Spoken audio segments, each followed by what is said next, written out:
Hello मेरे प्यारे बच्चों, तो कैसे हो आप लोग। उम्मीद करते हैं आप लोग अच्छे होंगे, मस्त होंगे, स्वस्थ होकर अच्छे से पढ़ाई कर रहे होंगे। तो मैं स्वराज कुमार वर्मा आप सभी का स्वागत करता हूं नेक्स्ट टॉपर यूपी बोर्ड के इस बेहतरीन से प्लेटफॉर्म पे, जहां पे हम देश का भविष्य बनाते हैं। और आज के इस वीडियो में हम डिस्कस करने वाले हैं यूपी बोर्ड का गणित का मॉडल पेपर। अब मॉडल पेपर इतना महत्वपूर्ण क्यों होता है? देखो, मॉडल पेपर के अनुसार हमें ये पता चलता है कि इस साल का पेपर कठिन रहने वाला है या आसान रहने वाला है। इसके अनुसार हमें ये पता चलता है कि कौन से चैप्टर पे इस बार हमें ज्यादा फोकस करना है, कौन से टॉपिक से ज्यादा क्वेश्चन की प्रैक्टिस करनी है। अब मैं मॉडल पेपर को किस वे में सॉल्व कराने वाला हूं, तो देखो, तो सबसे पहला तो मॉडल पेपर के एक एक क्वेश्चन में आपको लिखकर सॉल्व कराने वाला हूं। मतलब किसी का मैं टाइप फॉर्म में आंसर देने वाला नहीं हूं। तो सबसे पहला बेनिफिट आपके लिए क्या हो गया, हर क्वेश्चन का आपको मेरा हैंड रिटन नोट्स मिल जाएगा। बहुत सारे इसमें क्वेश्चन आएंगे जैसे पृष्ठीय क्षेत्रफल वाले, जहां पे डायग्राम बनाने होते हैं और वो डायग्राम जैसे टाइप फॉर्म में रहता है तो अच्छे से समझ में नहीं आता है, लेकिन अगर वही हैंड रिटन से होता है तो अच्छे से समझ में आता है। वो मैं सब कुछ आपको करके दिखाऊंगा और उसी वे में आपको एग्जाम में सॉल्व करना है। तो चलिए स्टार्ट करते हैं, अपना शुभ आरंभ करते हैं यूपी बोर्ड का गणित का मॉडल पेपर। देखो, तो सबसे पहले आपको उसमें ये बातें पता होनी चाहिए कि वो मॉडल पेपर गणित का जो आता है कितने मार्क्स का होता है। तो वो कितने मार्क्स का होता है जल्दी बताओ। आपको ये पता है सर 70 मार्क्स का।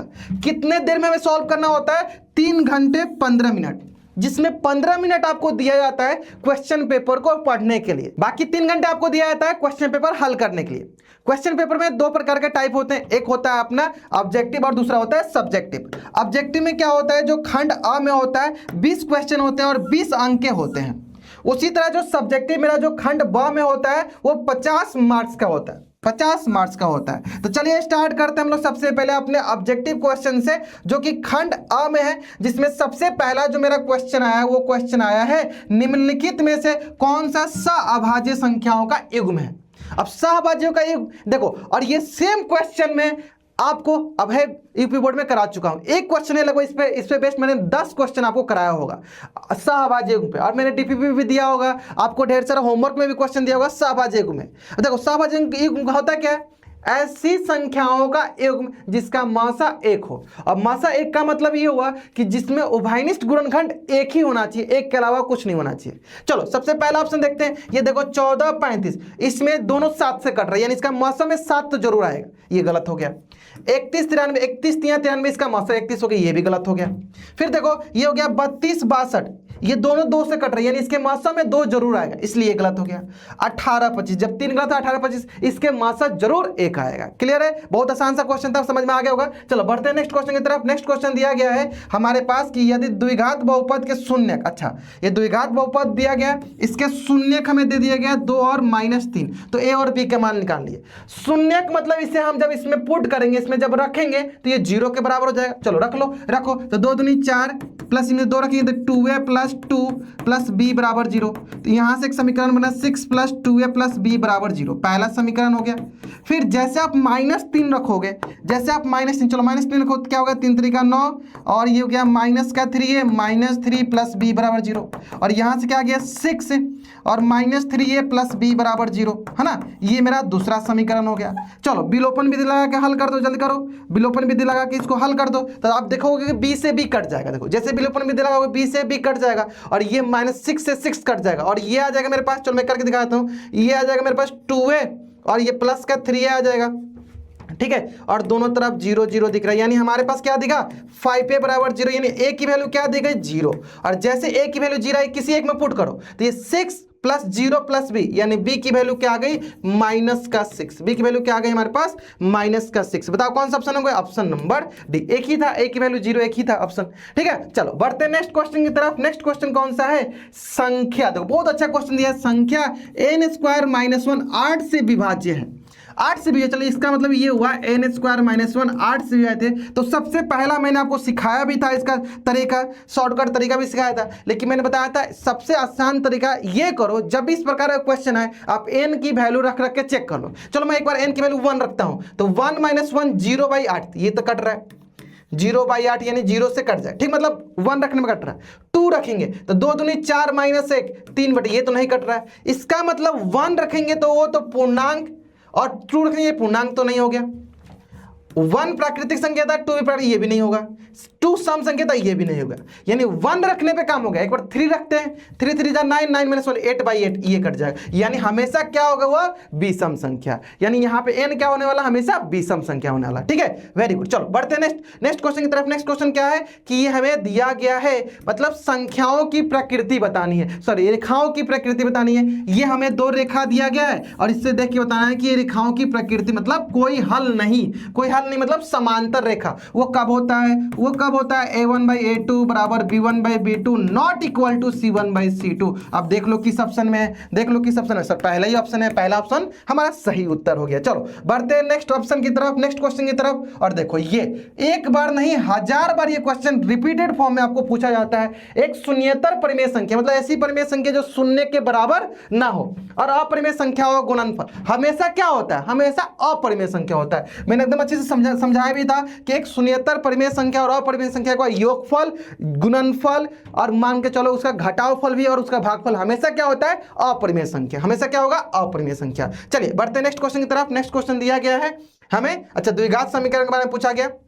चलो आ जाओ। यहां बोला गया है कि हाँ ठीक है, ये हम मतलब यहाँ पे मूल के बारे में हमें जनरली पूछा गया कि इसके मूल कैसे होंगे। तो मूल कैसे देखते हैं, विविधकर से, डिस्क्रिमिनेंट से। d ग्रेटर देन 0 होगा तो मूल हमारा वास्तविक होगा और मतलब भिन्न होगा, मतलब अलग अलग होगा। और d बराबर 0 होगा तो मूल मेरा वास्तविक और समान। d लेस देन 0 होगा तो मतलब कोई मूल नहीं मिलेगा। अब d की वैल्यू क्या होती है, b² - 4ac। चलो चेक कर लेते हैं। सबसे पहले देखो ये लिखा गया b² - 4ac यानी d ग्रेटर देन 0। मूल वास्तविक और भिन्न, देखो लिखा भी है भिन्न और वास्तविक, यानी ये ऑप्शन तो सही है। चलो अगला जाओ, d बराबर 0, ये दूसरा क्या लिखा है, d बराबर 0 यानी मूल वास्तविक और बराबर होना चाहिए। चलो ये भी सही है। अगला जाओ, ये d लेस देन 0 यानी तीनों के तीनों ये ऑप्शन सही है। अब आ रहा है समीकरण के 2 से अधिक वास्तविक मूल होते नहीं। समीकरण के देखो द्विघात समीकरण में उसको 2 ही मूल होंगे, 2 से तो ज्यादा होने वाला नहीं है, यानी ये चौथा ऑप्शन मेरा गलत हो गया। यानी पहला दूसरा तीसरा ये सही है। चलो ऑप्शन में देख लेते हैं कौन सा ऑप्शन सही है, पहला दूसरा और तीसरा, पहला दूसरा और तीसरा। देखो option number D is the right answer, option D मेरा सही उत्तर है। क्लियर है, चलो क्लियर है ना। चलो बढ़ते हैं नेक्स्ट क्वेश्चन की तरफ, बढ़ते हैं नेक्स्ट क्वेश्चन की तरफ। आ जाओ, नेक्स्ट क्वेश्चन दिया गया समांतर श्रेणी 11 पद बताओ। इससे आसान सवाल क्या होता है, 11 क्या होगा, a + 10d और a की वैल्यू कितनी है, -5 प्लस का हो गया 10 × d। सार्वंत्र क्या होता है, दूसरा पद माइनस पहला पद, यानी -5/2 -5। बताओ कितना हो जाएगा ये, -5/2 प्लस का 5, तो ये हो गया मेरे पास 5/2। कितना हो गया ये मेरे पास 5/2। तो आ जाओ यहाँ पे लिखो 5/2, ये कैंसिल आउट हो गया, 5 टाइम्स में 3 हो गया -5 और प्लस 50 25, कितना जाएगा हमारे पास 20। कितना जाएगा 20, किस ऑप्शन में, ऑप्शन नंबर बी। आसान सा क्वेश्चन, एकदम आसान सा क्वेश्चन, हलवा सा क्वेश्चन था ये। चलो बढ़ते हैं नेक्स्ट क्वेश्चन की तरफ, नेक्स्ट क्वेश्चन दिया गया। अच्छा ये देखो इससे भी आसान सवाल हो सकता है क्या, सिंपली -4,0 और 0,3 निम्नलिखित में से किसके सीट से, कौन से इसमें। तो सबसे पहले इसको ड्रॉ कर लो, इसको क्या करो, आलेख पे आप एक बार प्रदर्शित कर लो, आपको दिख जाएगा। चलो करते हैं। जैसे मान लो ये आलेख बनाया हमने, यहां पे हो गया -4,0, यहां पे हो गया हमारे पास 4,0 और यहां पे हो गया 0,3। ठीक है, चलो इसको मिला देते हैं। सबसे पहले बताओ नीचे कितना हो गया मेरे पास, नीचे हो गया 8। ठीक है, अब बताओ यहां से यहां तक की दूरी क्या होगी, ये हमेशा बराबर होगी, क्योंकि 0,3 और 4,0 हमेशा बराबर होगी। अब ये 8, अब इसका मतलब अगर इन दोनों का जो दूरी है अगर 8 हो जाएगा तो मैं बोलूंगा वो समबाहु हो जाएगा। अगर 8 नहीं होता है तो समद्विबाहु त्रिभुज है, क्योंकि 2 भुजा बराबर होगी, ये फिक्स है। चलो निकाल लेते हैं दूरी। तो बताओ 3 का स्क्वायर प्लस 4 का स्क्वायर, 16 9 25, नहीं ये 5 हो रहा है, ये 5 हो रहा है, यानी कौन सा ये त्रिभुज हो जाएगा मेरे पास, समद्विबाहु त्रिभुज। कौन सा त्रिभुज हो जाएगा, समद्विबाहु त्रिभुज। बहुत आसान सा। जब इस प्रकार का क्वेश्चन आप इसको एक बार जरूर ड्रॉ कर लिया करो, और खासकर जब वो ऑब्जेक्टिव में क्वेश्चन पूछा जाता है तो इसलिए पूछा जाता है ताकि आपको वो ड्रॉ करने आता है कि नहीं, आलेख बनाने आता है कि नहीं, ये सिर्फ चेक करने के लिए पूछा जाता है। उम्मीद करता हूं आपको ये क्वेश्चन एकदम अच्छे से समझ में आ गया होगा। आ गया ना क्वेश्चन अच्छे समझ में। चलो इसको लेके आते हैं इधर। आ जाओ आ जाओ, चलो आ जाओ आ जाओ। अब आ जाते हैं नेक्स्ट क्वेश्चन की तरफ। नेक्स्ट क्वेश्चन दिया गया है, अच्छा ये देखो, ये डायरेक्ट हमें थेल्स थ्योरम का प्रूफ वो पूछ लिया, स्टेटमेंट पूछ लिया, डायरेक्ट हमें थेल्स थ्योरम का स्टेटमेंट पूछ लिया गया। क्या होता है डायरेक्ट थेल्स थ्योरम का स्टेटमेंट कि देखो क्या बोला गया, दो समान कोनिक त्रिभुजों की उनकी संगत भुजाओं का अनुपात हमेशा क्या होता है, हमेशा क्या होता है, समान। किसका होता है, थेल्स थ्योरम या आधारभूत समानुपाती का प्रमेय यही बोलता है कि दो जो त्रिभुज होते हैं जिनके कोण हमेशा समान होते हैं तो उनकी संगत भुजाओं का अनुपात भी हमेशा क्या होता है, समान होता है। कौन बताता है, थेल्स थ्योरम। डायरेक्ट पूछ लिया गया आपको स्टेटमेंट। चलिए बढ़ते हैं नेक्स्ट क्वेश्चन की तरफ। क्वेश्चन नंबर 10 बहुत ही अच्छा क्वेश्चन है, वृत्त का क्वेश्चन पूछा गया है। और हमें क्या पता होता है, वृत्त में त्रिज्याएं हमेशा स्पर्श रेखा पे लंब होती है, यानी देखो ये 90 डिग्री हो गया, ये 90 डिग्री हो गया। अब देखो ये 50 तो ये कितना होगा, क्योंकि हमें पता है एक चतुर्भुज के चारों कोनों का योग 360 होते हैं, ये दोनों 90 है 50 तो ये हो जाएगा 130। अब देखो ये समद्विबाहु त्रिभुज क्यों, क्योंकि ये हमारा त्रिज्या है, ये दोनों त्रिज्याएं बराबर होगी, 130 हो गया तो यानी ये एंगल भी बराबर होगा, तो ये दोनों मिलकर कितना होगा 50, तो एक क्या हो जाएगा 25 डिग्री, ये क्या हो जाएगा 25 डिग्री। हमें किसकी वैल्यू पूछी गई, हमें पूछा गया ओ ए बी यानी ये पूछा गया, यानी कितना पूछा गया 25। कौन सा ऑप्शन हो जाएगा, ऑप्शन नंबर ए हो जाएगा। क्लियर है, चलो बढ़ते हैं नेक्स्ट क्वेश्चन की तरफ। नेक्स्ट क्वेश्चन कौन सा दिया गया हमारे पास, क्वेश्चन नंबर 11। देखो ये इसमें थोड़ा सा टाइपिंग मिस्टेक है, यहाँ पे क्या होगा हमारे पास 30 डिग्री। अब रही बात जब आप 11-12 में जाओगे तो आपको एक फॉर्मूला याद रखना होगा, क्या, 2 tan theta divide by 1 minus tan square theta. ये डायरेक्ट tan 2 थीटा का फॉर्मूला होता है, यानी यहाँ पे tan 60 डिग्री इसका आंसर आने वाला है। लेकिन चलो इसको हम लोग जो अभी तक सीखे हुए हैं, जो tan 30 का मान हमने याद रखा है उसकी मदद से सॉल्व करते हैं, क्या tan 60 आ रहा है क्या, चेक करो। देखो तो क्या हो जाएगा 2 tan 30 होता है 1/√3, ये क्या हो जाएगा 1 माइनस 1/√3 का होल स्क्वायर, यहाँ हो जाएगा 2/√3, ये हो जाएगा 1 माइनस 1/3, तो यहाँ हो गया देखो 2/√3, ये हो गया 2/3, तो यहाँ से आ गया 3/√3। चलो हम परिमेयकरण कर देते हैं, √3 से √3 कट गया, तो यहाँ से 3 से 3 कट गया, यानी क्या आ गया 3, और √3 किसकी वैल्यू होती है, tan 60 की वैल्यू होती है। तो बताओ कौन सा ऑप्शन हो जाएगा, ऑप्शन नंबर सी। बहुत आसान सा क्वेश्चन था, बहुत आसान सा क्वेश्चन था। चलो अब बढ़ते हैं नेक्स्ट क्वेश्चन की तरफ। नेक्स्ट क्वेश्चन क्या बोला गया हमारे पास, देखो नेक्स्ट क्वेश्चन हमें डायरेक्ट फॉर्मूला पूछा गया, किसका, त्रिज्यीय घन का क्षेत्रफल का फॉर्मूला पूछा गया। सबसे पहले बताओ क्या होता है क्षेत्रफल, तो बोलेंगे θ/360 इंटू क्षेत्रफल पूछा गया, नहीं पाई स्क्वायर। अब किसी ऑप्शन में देखो यहाँ दिख रहा है, लेकिन यहाँ पे 2πr है, गलत हो गया, यहाँ पे 180, ये गलत हो गया। अब आता है एक ऑप्शन, लेकिन यहाँ पे देखो 2πr स्क्वायर, यानी 2 से कैंसिल आउट कर दो, 360 हो जाएगा। तो कौन सा ऑप्शन हो जाएगा, ऑप्शन नंबर सी। देखो कितना आसान सा क्वेश्चन पूछा गया, और बहुत बच्चे इसमें कंफ्यूज हो जाएंगे, सर 360 तो दिया ही नहीं है।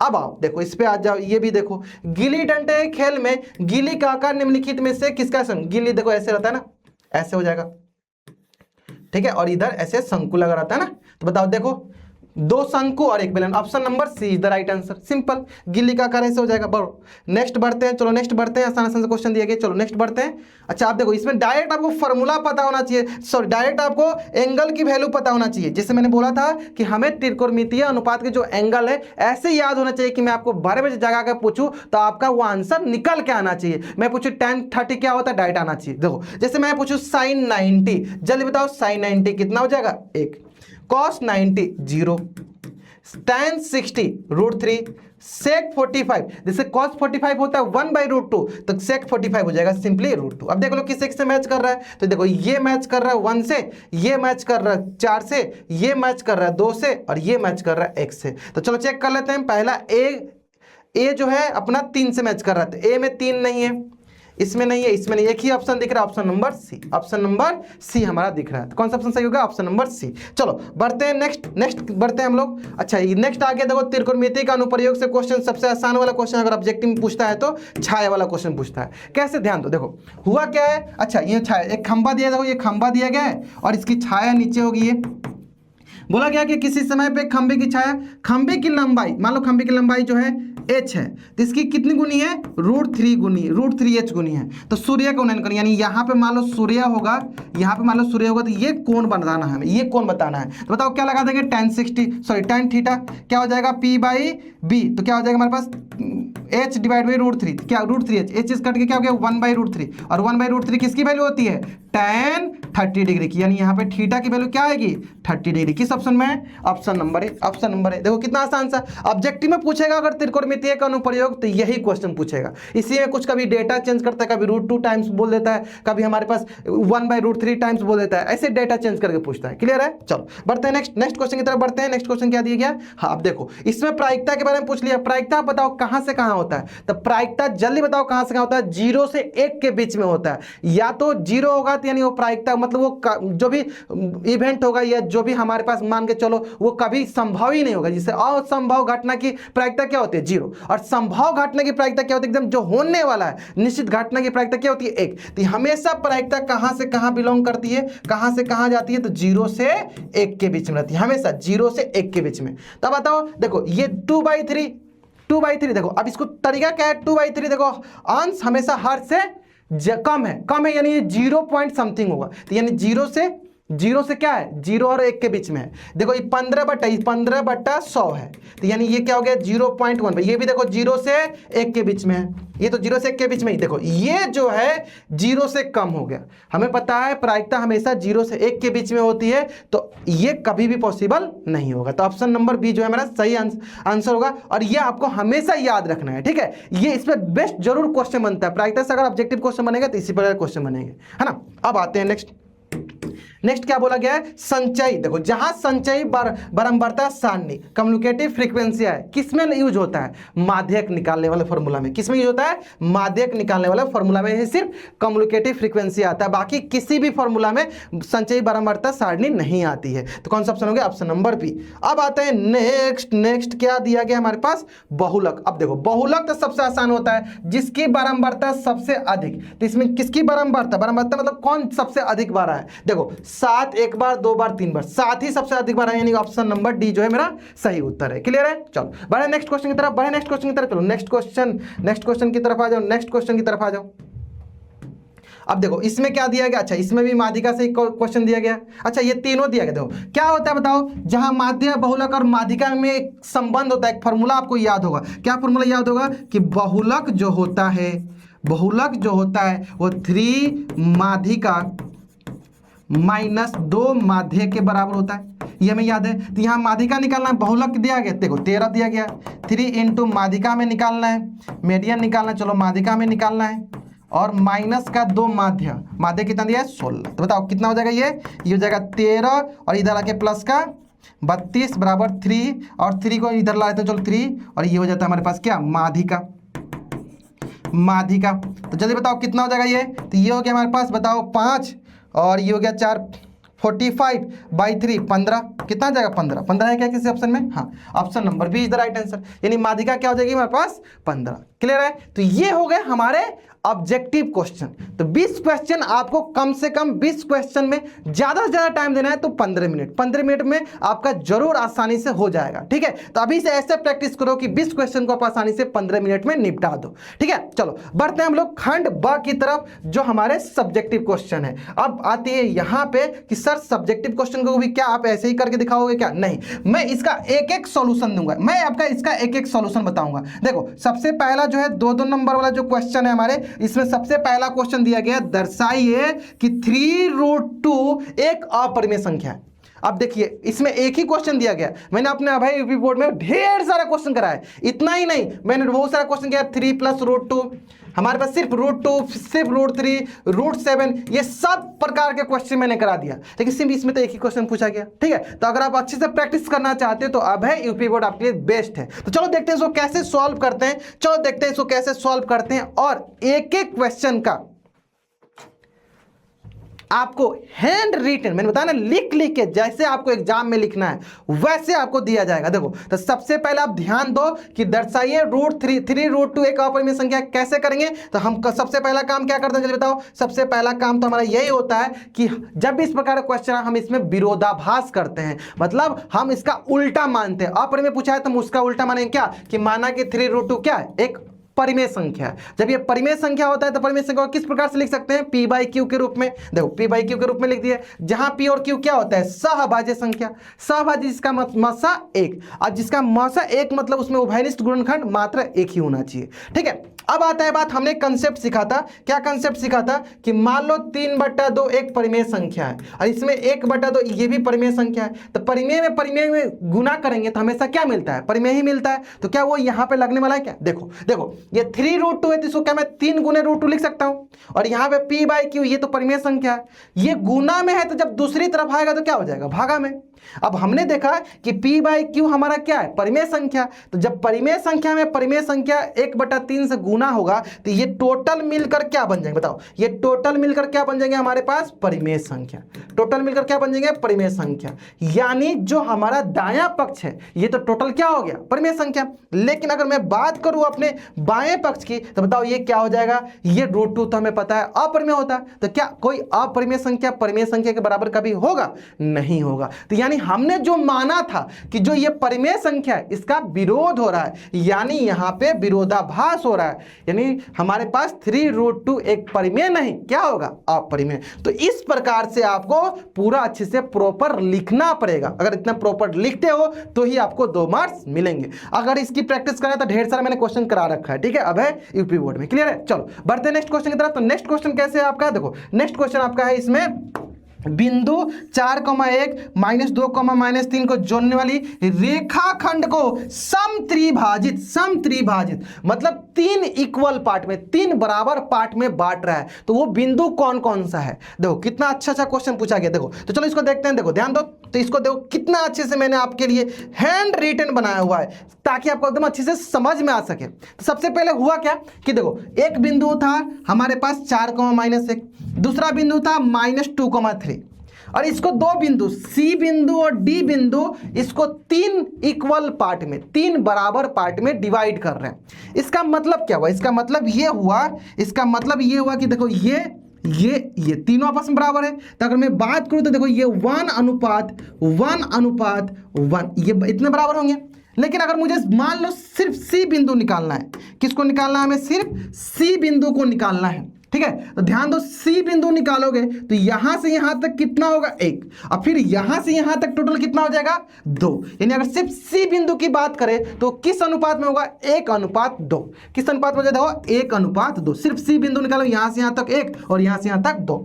लेकिन अगर मैं बात करूं D बिंदु की तो D बिंदु क्या होगा, यहां से यहां तक कितना हो जाएगा, 1:2, और यहां से यहां तक कितना होगा, 1, यानी 2:1 हो गया। देखो अगर D बिंदु निकालना है तो किस अनुपात में बांटेगा, 2:1। अब जैसे हमें अनुपात पता चल गया, विभाजन सूत्र लगा दो, सिंपली हमें पता होता है, बताओ विभाजन सूत्र में पता होता है, बताओ अगर हमें अंतर विभाजन होता है तो बताओ क्या हो जाता है, x, y, डायरेक्ट में बोलता हूं mx2 + nx1 / m+n, ठीक है। फिर क्या हो जाता है हमारे पास, my2 + ny1 / m+n।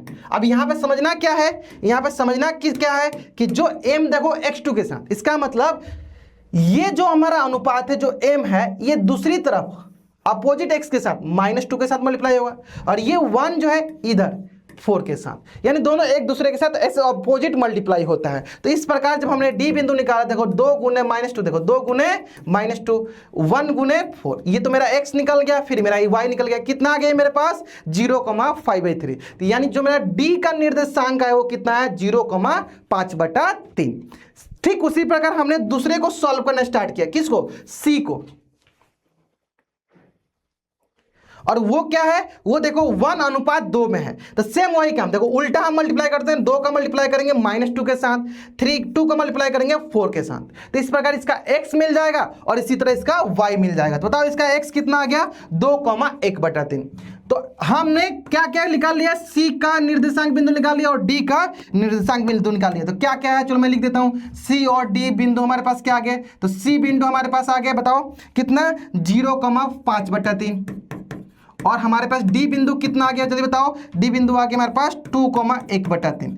तो इस प्रकार हमने क्या क्या निकाल लिया, जो हमारे ये पॉइंट जो समत्रिभाजित कर रहे थे, यही 2 निर्देशांक हमें पूछा गया था, जो हमने आसानी से निकाल लिया। समझ में आ गया कैसे। तो इस प्रकार से आपको एग्जाम में बनाना है। अगर इस प्रकार से एक एक करके बनाओगे तो एग्जामिनर को समझ में आएगा, अच्छा आपको ये सारे कंसेप्ट अच्छे से क्लियर हैं। अगर इसे नहीं करोगे तो फिर मार्क्स काट लिया जाएगा। तो हमारे लिए मार्क्स बहुत इंपॉर्टेंट है। 2 मार्क्स पूछा गया, यानी 1 मार्क्स आपको इसके लिए पूछा जाएगा, 1 मार्क्स आपको इसके लिए पहला बिंदु के लिए और दूसरा जो है ये दूसरे बिंदु के लिए। तो थोड़ा ध्यान से करना है, जल्दीबाजी करोगे तो मतलब फंस जाओगे। जल्दीबाजी नहीं करना, आराम आराम से बनाना है, ऐसे बनाना है जब 20 प्रकार क्वेश्चन है, ठीक है। चलिए बढ़ते हैं हम लोग नेक्स्ट क्वेश्चन की तरफ। तो नेक्स्ट क्वेश्चन मेरा कौन सा है, देखो नेक्स्ट क्वेश्चन कौन सा है। ये क्वेश्चन भी बहुत अच्छा क्वेश्चन पूछा गया, क्या कि कोण ए के किस मान के लिए सेक ए बराबर जो 12/5 है ये कथन सत्य है या असत्य है।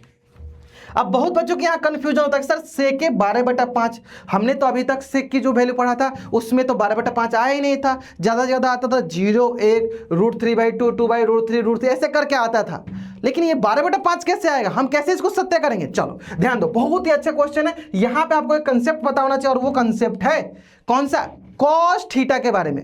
जैसे हमें पता है कॉस थीटा की जो वैल्यू होती है वो सबसे छोटी वैल्यू क्या हो सकती है, -1, और सबसे बड़ी वैल्यू क्या हो सकती है, 1, यानी वो -1 से 1 के बीच में होता है। क्यों, क्योंकि देखो हमें पता है देखो कॉस थीटा ग्राफ कैसे बनता है, तो हमें पता है देखो वो ऐसे बनेगा, ऊपर से स्टार्ट होगा और ऐसे जाएगा, है ना। यानी देखो ये कितना होता है 1, ये कितना होता है हमारे पास -1, यानी कॉस जो होता है -1 से 1 के बीच में होता है। कॉस क्या होता है, -1 से 1 के बीच में होता है। यानी सबसे कम वैल्यू कितनी होती है, -1, सबसे ज्यादा वैल्यू कितनी होती है 1। यानी कोई भी वैल्यू अगर इसके बीच में होगा तो मैं बोलूंगा वो कॉस का होगा, अगर इसके बीच में नहीं होगा तो वो कॉस का वैल्यू नहीं होगा। तो इसी की मदद से चलो इसको सॉल्व करते हैं, समझते हैं क्या होता है, चलो है ना। चलो ध्यान दो, देखो अगर मैं पूछूं कि सेक क्या हो गया 12/5, अब बोले सर कौसे क्यों लाए, क्योंकि हमें पता है कि सेक का उल्टा, सेक का व्युत्क्रम क्या होता है, 1/cos होता है ना। तो इसका मतलब मैं बोलूंगा कौसे जो है -1 से 1 के बीच में बिलोंग करता है, के बीच में रहता है। तो अगर हम कहीं से कौसे की जो वैल्यू -1 से 1 के बीच में प्रूफ कर दे, दिखा दे, तो मैं बोलूंगा ये कथन सत्य है ना। चलो तो हम बताओ सेके जब 12/5 के बराबर है तो कौसे किसके बराबर हो जाएगा, तो सर कौसे जो होगा वो 5/12 के बराबर हो जाएगा, क्योंकि हमने जब यहाँ पे सेके की वैल्यू रखा तो क्या होगा 5/12, जो कि लगभग किसके बराबर हो जाएगा 0.42। अरे सर ये तो -1 से 1 के बीच में ही है, देखो ये तो -1 से 1 के बीच में ही है। इसका मतलब ये हुआ कि ये cos a का मान सेटिस्फाई कर रहा है, cos a के मान में संतुष्ट कर रहा है। तो जब cos a को संतुष्ट कर रहा है तो sec a को तो संतुष्ट करेगा ही, समझ में आ रहा। यानी इसका मतलब ये जो स्टेटमेंट था, ये जो हमारा कथन था, ये क्या हो गया, सत्य हो गया। ऐसे लिखना पड़ेगा और ये आपको पता होना चाहिए कि cos a का मान -1 से 1 के बीच में होता है। इसी तरह एक और पॉइंट लिख लो, sin a भी किसके बीच में होता है, -1 से 1 के बीच में होता है। हो सकता है अगर मॉडल पेपर में आपको cos a पूछा गया है तो एग्जाम में आपको sin a पूछा जाएगा। एग्जाम में क्या पूछा जाएगा आपसे, sin a पूछा जाएगा। क्लियर है, एग्जाम में क्या पूछा जाएगा आपको, साइन पूछा जाएगा, ठीक है। चलो बढ़ते हैं हम लोग नेक्स्ट क्वेश्चन की तरफ। और तो नेक्स्ट क्वेश्चन अपना क्या है, नेक्स्ट क्वेश्चन दिया गया, अच्छा वृत्त वाला, देखो ये भी आसान सा क्वेश्चन। क्या पूछा गया, एक वृत्त के चतुर्थांश का क्षेत्रफल ज्ञात कीजिए जिसकी परिधि 22 सेंटीमीटर है।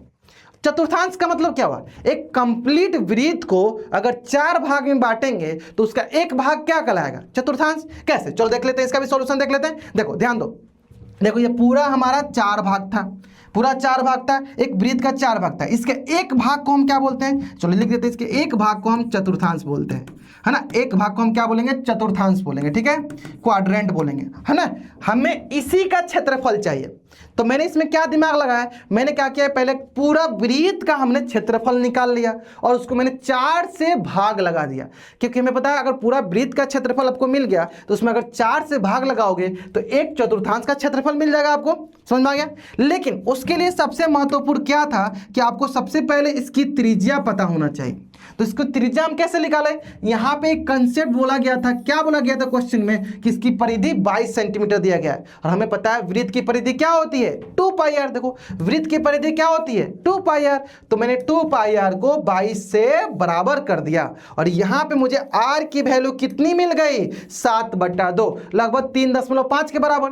तो जैसे मुझे r मिल गया, अब मैं वृत्त का क्षेत्रफल तो आसानी से निकाल सकता हूँ। तो बताओ वृत्त का क्षेत्रफल क्या होता है πr², तो हमने इसमें r की वैल्यू को रखा और हमारे पास वृत्त का क्षेत्रफल कितना आ गया 77/2 सेंटीमीटर। लेकिन क्या हमें वृत्त का क्षेत्रफल पूछा गया, नहीं, चतुर्थांश का क्षेत्रफल पूछा गया है। तो हमने क्या किया, वृत्त के क्षेत्रफल में 4 से भाग लगा दिया, क्योंकि एक भाग के बारे में पूछा गया। बताओ कितना हो जाएगा वो 77/8 सेंटीमीटर। समझ में आया कैसे सॉल्व करना है, उम्मीद करते हैं अच्छे समझ में आ गया। इसी तरह से ये भी पूछ सकता था कि अर्धवृत्त का क्षेत्रफल निकालो, तो अर्धवृत्त में क्या होगा 2/4 को, यानी आधा, वृत्त के आधा, यानी किससे हमें भाग देते, 2 से भाग देते हैं। इस तरह बोलता है 3/4 का निकालो, तो किससे करना पड़ेगा, हमें वृत्त में से 1/4 को घटा दो। समझ में आया ना कैसे करना होगा, इजी वे में एकदम अच्छे से आपको क्लियर समझ में आ गया होगा। तो इस प्रकार जब भी क्वेश्चन होगा आराम से बना लेना। तो मान लो यहाँ चतुर्थांश पूछा है, तो हो सकता है मॉडल आपका एग्जाम में अर्धवृत्त का पूछ ले, तो अर्धवृत्त में किसे करना होगा, बट्टा 2 करना होगा, बट्टा 2 करना होगा। ठीक है, चलो बढ़ते हम लोग नेक्स्ट क्वेश्चन की तरफ। तो नेक्स्ट क्वेश्चन और हमारा क्या दिया गया, चलो देख लेते हैं।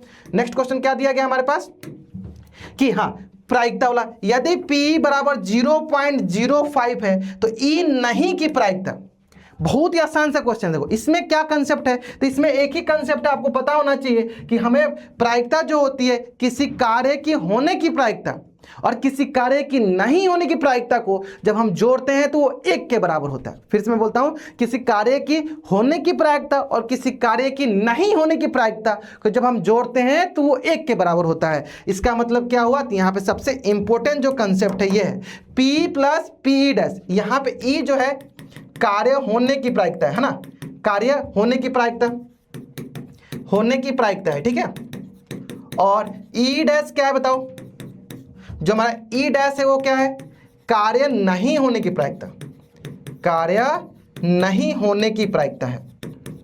ठीक है, अब देखो ये दोनों की जो प्रायिकता को अगर आप जोड़ोगे तो हमेशा 1 के बराबर होता है, लेकिन क्वेश्चन में किसकी प्रायिकता दिया गया है, P 0.05, यानी कार्य होने की प्रायिकता दिया गया है। और पूछा क्या गया, नहीं होने की प्रायिकता। तो बताओ P की वैल्यू कितनी दी गई है, 0.05, और हमें निकालने क्या है, नहीं होने की, तो यानी P' कितना आ जाएगा, 0.95। मतलब सबसे आसान जो क्वेश्चन था अभी तक, ये सबसे आसान क्वेश्चन था, तो इसको सबसे पहले आपको निपटाना था। ठीक है, उम्मीद करता हूं मतलब अच्छे से समझ में आ गया होगा। चलो बढ़ते हैं नेक्स्ट क्वेश्चन की तरफ से। नेक्स्ट क्वेश्चन हमारे पास क्या बोला गया है, यदि बिंदु 0,1 इन बिंदुओं को समदूरस्थ, मतलब इन बिंदुओं से समदूरस्थ है तो x की वैल्यू निकालो। बोलना क्या जाता है, देखो 2 बिंदु दिया गया है और ये जो 0,1 है यहां पे लटका हुआ है, इस बिंदु से इन दोनों बिंदु की दूरी क्या है, बराबर दिया गया है। तो हमें इस x की वैल्यू निकालिए, ये x क्या क्या हो सकता है, चलिए निकाला जाए। बहुत ही आसान है और इस प्रकार के ढेर सारा क्वेश्चन हम लोग अभय यूपी बोर्ड में कर रहे हैं। तो अगर आप वो इस प्रकार का क्वेश्चन करना चाहते हो तो जरूर जरूर अभय यूपी बोर्ड में आ जाओ। ढेर सारा, एक इसमें तो एक ही टाइप का क्वेश्चन है। कभी कभी देखो ऐसे भी हो सकता है कि ये बिंदु में निकालने, कभी कभी हो सकता है ये बिंदु निकालने के लिए पूछ ले, कभी हो सकता है ये बिंदु निकालने के लिए पूछ ले। तो ढेर सारे इस प्रकार के क्वेश्चन बनते हैं, तो उसको हम लोग वहां पे डिस्कस कर रहे हैं, तो आप वहां पे आके डिस्कस कर सकते हो हमारे साथ। ठीक है, चलो बढ़ते हैं इस क्वेश्चन को थोड़ा समझते हैं अच्छे से। क्वेश्चन में बोला क्या गया है ना, क्वेश्चन में बोला कि देखो ये जो बिंदु था 0,1, ये इन दोनों बिंदुओं से समदूरस्थ है, यानी P और R से क्या है, समदूरस्थ है। समदूरस्थ का मतलब क्या होता है पहले समझ लेते हैं। देखो समदूरस्थ का पहले मतलब समझ लो। देखो सम मतलब होता है बराबर, सम मतलब क्या होता है, बराबर, बराबर, और दूरस्थ का मतलब क्या होता है, दूरी, क्या होता है, दूरी। यानी समदूरस्थ का मतलब कि इन दोनों बिंदुओं से ये बराबर दूरी पे है। इसका मतलब क्या हुआ कि ये जो हमारे पास D1 दिया गया है और ये जो हमारे पास D2 दिया गया है, ये दोनों आपस में क्या है, हमेशा बराबर है। तो वही देखो मैंने कंसेप्ट लगा दिया है, D1 बराबर D2, यही समदूरस्थ का क्या होता है, कंसेप्ट होता है। अब D1 क्या मतलब, हमें यहाँ पे दूरी सूत्र लगाना है और सबको पता है होता है दूरी सूत्र, चलो लिख लेते हैं। दूरी सूत्र क्या होता है, √x2 - x1 का whole square plus y2 - y1 का होल स्क्वायर। यानी हम इसमें दूरी सूत्र लगा दिए, क्या लगा दिए, सब में दूरी सूत्र। ठीक है, और ये आसानी से आपको याद होता है। यानी सबसे पहला काम हमने क्या किया, सबसे पहला काम हमने किया, इन दोनों के बीच हमने दूरी सूत्र लगाया, फिर इन दोनों के बीच हमने दूरी सूत्र लगाया। देखो तो इधर हमने दूरी सूत्र लगा दिया, फिर इधर भी लगा दिया। तो इधर जब दूरी सूत्र लगा दिया है √5 का स्क्वायर प्लस -4 का स्क्वायर, इधर है x का स्क्वायर प्लस 5 का स्क्वायर। अब देखो दोनों तरफ अगर हमारे पास वर्गमूल होता है तो उसको हटाने के लिए क्या करते हैं, वर्ग करते हैं। तो देखो उसी को हटाने के लिए हमने क्या किया, दोनों तरफ वर्ग कर दिया, और जैसे हमने दोनों तरफ वर्ग किया वर्गमूल हट गया। वर्गमूल हटा तो यहाँ 5 का स्क्वायर, इधर ही 5 स्क्वायर, ये दोनों कैंसिल आउट हो गए। तो यहाँ देखा 16 बराबर x स्क्वायर, और हमें पता है x की वैल्यू यहाँ क्या आ गई, +-4। अब यहीं पे बहुत बच्चे गलती करते हैं, वो सिर्फ यहाँ पे 4 लिखकर चले जाते हैं। और जैसे कि पता है ये देखो 2 नंबर का क्वेश्चन है, अगर सिर्फ आप एक ही पॉइंट, एक ही बिंदु 4,6 करते हो तो आपको एक ही मार्क्स मिलेगा। आपको दिख रहा है कि यहाँ पे x जो है +-4 आएगा, इसका मतलब ये से r जो है 2 बिंदु हो सकता है, देखो हो सकता है ये जो r बिंदु है जो इधर दिख रहा है, हो सकता है इधर भी एक r बिंदु होगा जो इससे बराबर दूरी पे होगा, जो इससे बराबर दूरी पे होगा। तो वो क्या आ जाएगा, वो जाएगा मेरे पास -4,6। यानी 2 बिंदु हमें यहाँ लेना है। कौन कौन सा बिंदु? एक बिंदु ये हो गया जो 4,6, हो सकता है इसके जस्ट अपोजिट यहाँ पे कोई बिंदु होगा जो -4,6। यानी इसका मतलब यहाँ पे सबसे महत्वपूर्ण बात क्या था आपके लिए, वो था आपको दोनों बिंदु को लिखना है। कौन कौन सा बिंदु? R जो है 4,6 और -4,6, ये दोनों बिंदु हमें लेना पड़ेगा। समझ में आया यहाँ तक? एकदम अच्छे से क्लियर समझ में आ गया? तो इस प्रकार के क्वेश्चन में हमें बहुत ही अच्छे से ध्यान देना होता है कि R की जो वैल्यू x जो है हमेशा 2 वैल्यू आती है, यानी अगर यहाँ पे भी कोई होगा तो यहाँ पे भी 2 वैल्यू आएगी। ठीक है, ध्यान देना। ठीक है, चलो तो उम्मीद करता हूं आपको ये क्वेश्चन समझ में आ गया। चलिए बढ़ते हैं हम लोग अब नेक्स्ट क्वेश्चन की तरफ, और नेक्स्ट क्वेश्चन कौन सा? हमारा सेकेंड क्वेश्चन। इसमें बोला क्या गया कि निम्नलिखित में से किन्हीं 5 खंडों को हल कीजिए। बोला गया लेकिन मैं सारे खंड आपको हल करके दिखा दूंगा। ठीक है, चलो सबसे पहला क्वेश्चन क्या बोला गया? 2 संपूरक कोरों में बड़ा कोण छोटे कोण से 18 डिग्री अधिक है। तो सबसे पहले आपको पता होना चाहिए संपूरक कोण क्या होता है। देखो संपूरक कोण क्या होता है? जब 2 कोणों का योग 180 डिग्री के बराबर होता है तो वे दोनों कोण एक दूसरे के संपूरक कहलाते हैं। इसका मतलब अगर एक कोण x है तो दूसरा कोण क्या है? उससे 18 डिग्री अधिक है। तो चलो देखते हैं उसको कैसे मैंने सॉल्व किया। ध्यान दो, देखो मैंने बता भी दिया, अगर मान लो एक कोण अगर x है तो दूसरा कोण इससे कितना अधिक है? 18 डिग्री। और इन दोनों का सम, इन दोनों का योग हमेशा 180 डिग्री होगा। क्यों? क्योंकि हम जानते हैं जब 2 कोणों का योग 180 डिग्री के बराबर होता है तो वे दोनों कोण एक दूसरे के संपूरक कहलाते हैं। तो ये इसका संपूरक कहलाएगा और ये इसका संपूरक कहलाएगा। ये संपूरक कोण का परिभाषा होता है। तो पूछो, मान लो यहाँ पे संपूरक कोण पूछा है मॉडल पेपर में, हो सकता है एग्जाम में आपको पूरक कोण का पूछ लिया जाए। तो पूरक कोण में क्या हो जाएगा? जब 2 कोणों का योग 90 डिग्री के बराबर हो तो वे दोनों कोण एक दूसरे के पूरक कहलाएंगे। तो ये ध्यान देना। ठीक है, चलो तो हमने देख लिया यहाँ पे क्या क्या देख लिया कि पहला छोटा कोण को हमने x मान लिया तो बड़ा कोण x + 18, इन दोनों का योग कितने बराबर हो जाएगा? 180 के बराबर कर दिया। और यहां से जब हमने x निकाला तो x कितना आ गया? 81। और छोटे कोण को मैंने क्या माना था? x, तो x क्या हो जाएगा? 81 डिग्री। और बड़ा कोण को हमने क्या माना था? x + 18, तो वो क्या हो जाएगा? 99। यानी हमारा छोटा कोण 81 डिग्री और बड़ा कोण 99 डिग्री होगा। समझ में आया? मन बहुत अच्छा सा क्वेश्चन था, आसानी से बना सकते हो। और ये कितने मार्क्स का क्वेश्चन था? अपना 4 मार्क्स का क्वेश्चन था और आसानी से आपका 4 मार्क्स आ सकता है। ठीक है, चलिए बढ़ते हैं हम लोग नेक्स्ट क्वेश्चन की तरफ। और नेक्स्ट क्वेश्चन अपना क्या है? समलंब चतुर्भुज ABCD, जिसमें AB समानांतर है DC के और बिगन AC और BD परस्पर O पर प्रतिच्छेद करते हैं। तो 2 त्रिभुजों की समरूपता कसौटी का प्रयोग करते हुए दर्शाइए OA बट्टा OC बराबर OB बट्टा OD। बहुत ही अच्छा सा क्वेश्चन है। चलो अब इसको थोड़ा सा अच्छे से डिस्कस करते हैं। इसमें हमें क्या क्या चीजें हमें पता होना चाहिए। सबसे पहले पता होना चाहिए कि अगर समलंब चतुर्भुज है तो उसके आमने सामने की जो भुजाएं होती हैं वो समांतर होती हैं। जब 2 समांतर रेखाओं को कोई तीसरा रेखा प्रतिच्छेद करता है जिसे हम तिर्यक रेखा कहते हैं तो वहां पे एकांतर कोण बराबर होते हैं। तो यहां पे अगर थोड़ा ध्यान से अगर आप देखोगे तो ये एक समलंब चतुर्भुज है, तो AB भुजा CD भुजा के समांतर लिखा भी गया है। इसका मतलब ये हुआ कि जो BD एक तिर्यक रेखा की तरह काम करेगा और AC हमारा एक तिर्यक रेखा की तरह काम करेगा। तो इसी की मदद से हम लोग पहला क्या देखें, AB समानांतर है CD के, तो AC हमारा जब तिर्यक रेखा है तो यानी x बराबर x, यानी ये दोनों कोण क्या हो गए हमारे? एकांतर कोण। तो यानी कि यहां से सबसे पहले हमने देखा कि BAC किसके बराबर? DCA एकांतर कोण, जिसे हमने x से रिप्रेजेंट कर दिया। उसी तरह दूसरी तरफ AB समानांतर CD है, तो जो BD मेरा क्या है? तिर्यक रेखा। अगर ये तिर्यक रेखा है तो ये कैसा कोण हो जाएगा? हमारा एकांतर कोण। मैंने वही लिखा एंगल ABD बराबर हो गया एंगल CDB, जिसे मैं y से रिप्रेजेंट करता हूं, जो मेरा एकांतर कोण की तरह काम करेगा। अब इसका फायदा क्या होगा? इसका फायदा होगा हमें त्रिभुज AOB और त्रिभुज COD को समरूप प्रूफ करने के लिए कि हमने क्या देखा कि ये वाला एंगल क्या हो गया? x और ये वाला एंगल क्या हो गया? x एकांतर कोण के हिसाब से। ये वाला एंगल क्या हो गया? y, ये वाला एंगल क्या हो गया? y एकांतर कोण के हिसाब से। और हमें पता है कि कोई 2 त्रिभुज को अगर मुझे समरूप प्रूफ करना है और उन दोनों त्रिभुजों की कोई 2 एंगल, 2 कोण अगर बराबर हो जाए तो डबल एक कसौटी के अनुसार वे दोनों त्रिभुज क्या हो जाएंगे? समरूप। तो देखो ये कोण इस कोण के बराबर हो गया, ये कोण इस कोण के बराबर, ये कोण इस कोण के बराबर, तो ये दोनों त्रिभुज क्या हो गए? डबल ए समरूपता कसौटी से क्या हो गए? ये दोनों त्रिभुज समरूप हो गए। अब जैसे ये दोनों समरूप हो जाएंगे तो हम जानते हैं समरूप त्रिभुज के संगत भाग by CPST, corresponding part of similar triangle, यानी ये दोनों अगर त्रिभुज समरूप हो गए है तो इसके संगत भुजाएं आपस में क्या होती हैं, बराबर अनुपात में होती हैं। तो वही देखो हमने इसके संगत भुजाएं OA बटा OC बराबर हो जाएगा OB बटा OD बाई CPST।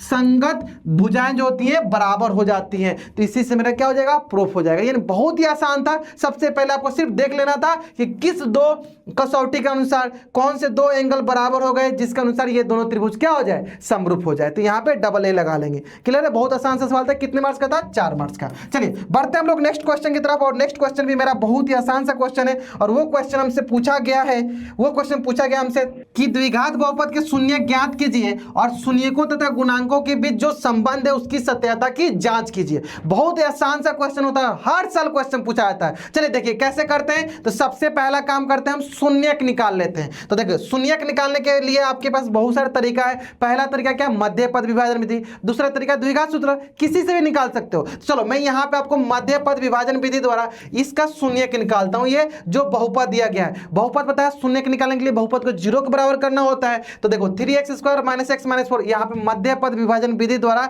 हमने इसका शून्यक निकाल लिया। क्या क्या शून्यक आ गया, x बराबर 4/3, x बराबर -1। इसके दो शून्यक आ गए। तो इन दोनों शून्य को, एक को मैंने क्या मान लिया अल्फा और दूसरे को क्या मान लिया हमने बीटा।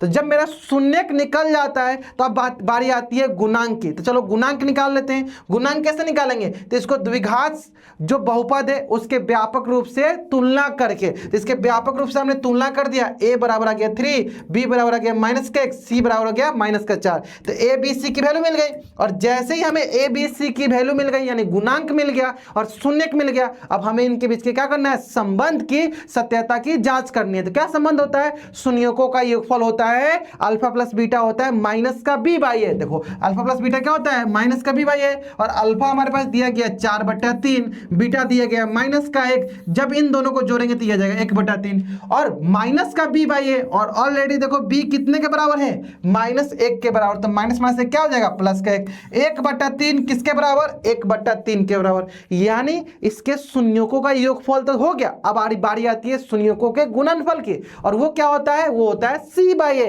यानी अल्फा इंटू बीटा किसके बराबर, c बाई a। तो अल्फा और बीटा का मल्टीप्लाई करेंगे तो हो जाएगा हमारे पास -4/3, और c कितने के बराबर है, -4, और a कितने बराबर, 3 के बराबर। तो ये दोनों आपस में क्या हो गए, बराबर। दायां पक्ष बायां पक्ष के बराबर, LHS RHS के बराबर। अगर इतना हो जाता है तो मैं बोलता हूं कि हमने गुणांक निकाल लिया, हमने शून्यक निकाल लिया, फिर उनके बीच का संबंध की हमने जांच भी कर ली। अगर आप इतना करते हो तो ही आपको 4 मार्क्स मिलेगा, और हर साल एक क्वेश्चन यहां से आने वाला है, तो आने वाला है।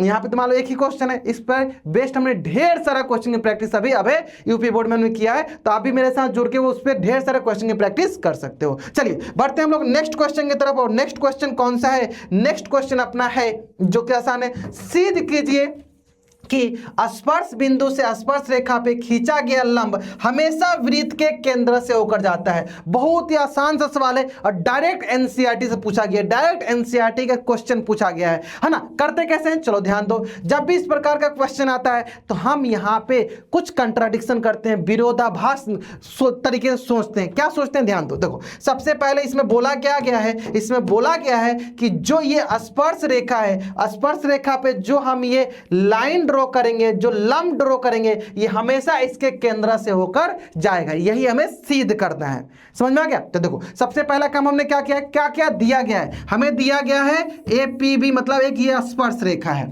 ठीक है। दूसरा क्या सिद्ध करना है कि इस स्पर्श बिंदु जो ये P बिंदु है, ये जो हमारा P बिंदु है, इस P बिंदु पे जो मैं ये लंब खींचूं, ये लंब हमेशा इस केंद्र से होकर जाए। यही लिखा है मैंने, हमेशा किससे होकर गुजरे, केंद्र से। तो हमने सबसे पहला रचना क्या किया कि हाँ ठीक है, एक तो हमने रेखा बना दिया जो के O से होकर गुजरे।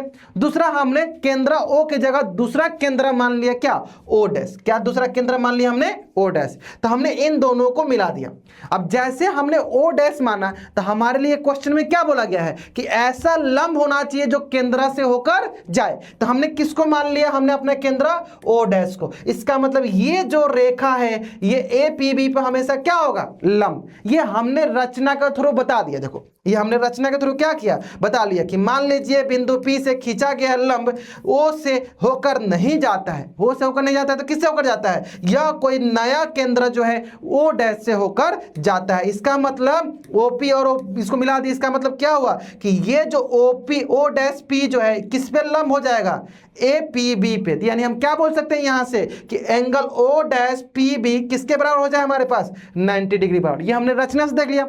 लेकिन जनरली होता क्या है, जनरली हम जानते हैं कि जो त्रिज्या होती है वो हमेशा स्पर्श रेखा पे क्या होती है, लंब। हम क्या जानते हैं कि जो त्रिज्या होती है स्पर्श रेखा पे हमेशा क्या होती है, लंब।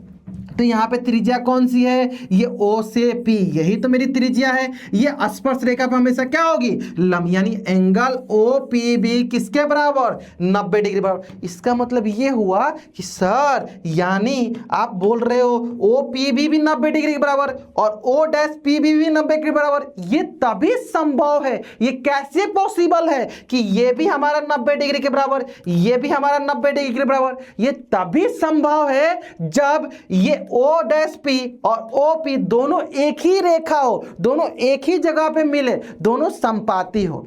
यानी हमने जो माना था वो उसका विरोध हो रहा है। यानी हमने क्या माना था, हमने ये माना था कि ये O डैश P से जा रहा, मतलब केंद्र किससे होकर जा रहा है, O डैश से। लेकिन यहाँ पे हम देख रहे हैं कि O डैश और O दोनों सेम ही है, तभी होना चाहिए 90 डिग्री के बराबर। इसका मतलब ये हुआ कि यह तभी संभव है जब OP और O डैश P सेम रेखाएं हो, एक ही रेखा हो, तभी यह संभव है। यानी अगर ऐसा नहीं होगा तो यह संभव नहीं होगा। अगर ऐसा है तभी हम बोल सकते हैं, क्या बोल सकते हैं, तभी हम बोल सकते हैं कि P से जो स्पर्श रेखा पे जो खींचा गया लंब होगा हमेशा केंद्र से जाएगा। तो जब भी इस प्रकार का क्वेश्चन आए आप उसको हमेशा कंट्राडिक्शन से सॉल्व किया करो, हमेशा विरोधाभास से हल किया करो। कैसे हल करना आपको समझ में आ गया। फिर से मैं एक बार रिकॉल कराता हूं। करना क्या है, पहले एक रचना कर लेना है, O के अलावा कोई दूसरा केंद्र मान लेना, उसको मिला देना, बताना कि ये क्या है हमारा लंब। लेकिन हम जानते हैं त्रिज्या हमेशा स्पर्श रेखा पर लंब होती है, यानी OPB ये भी 90, क्या दोनों 90 के बराबर हो सकता है,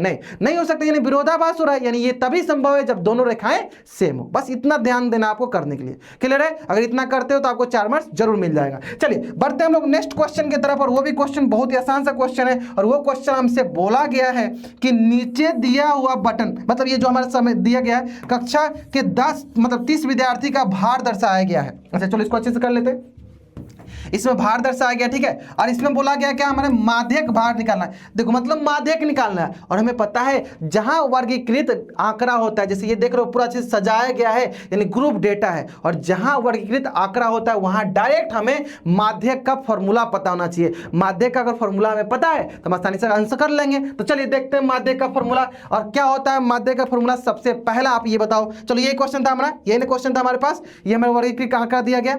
तो सबसे पहले मैं ये बताओ कि हमारे पास माध्यक का क्या फॉर्मूला होता है। तो सर माध्यक का जो फॉर्मूला होता है ये होता है L plus n/2 minus CF divide by F into H। अब यहाँ पे L क्या होता है, CF क्या होता है, F क्या होता है, N क्या होता है, H क्या होता है। चलो एक एक करके समझ लेते हैं, ठीक है। चलो तो सबसे पहले ये समझते हैं कि हमारे पास दिया क्या गया था। देखो हमारे पास पहले भार दिया गया था, किस तरह, ये क्लास इंटरवल में वर्ग अंतराल में दिया गया था। 40 से 45 में कितने छात्र दे हैं, 2, और 45 से 50 में कितने हैं, 3, 50 से 55 में कितने, 8, 55 से 60 में कितने हैं, 6, 60 से 65 में कितने हैं, 6, 65 से 70 में कितने थे, 3, 70 से 75 में कितने थे, 2।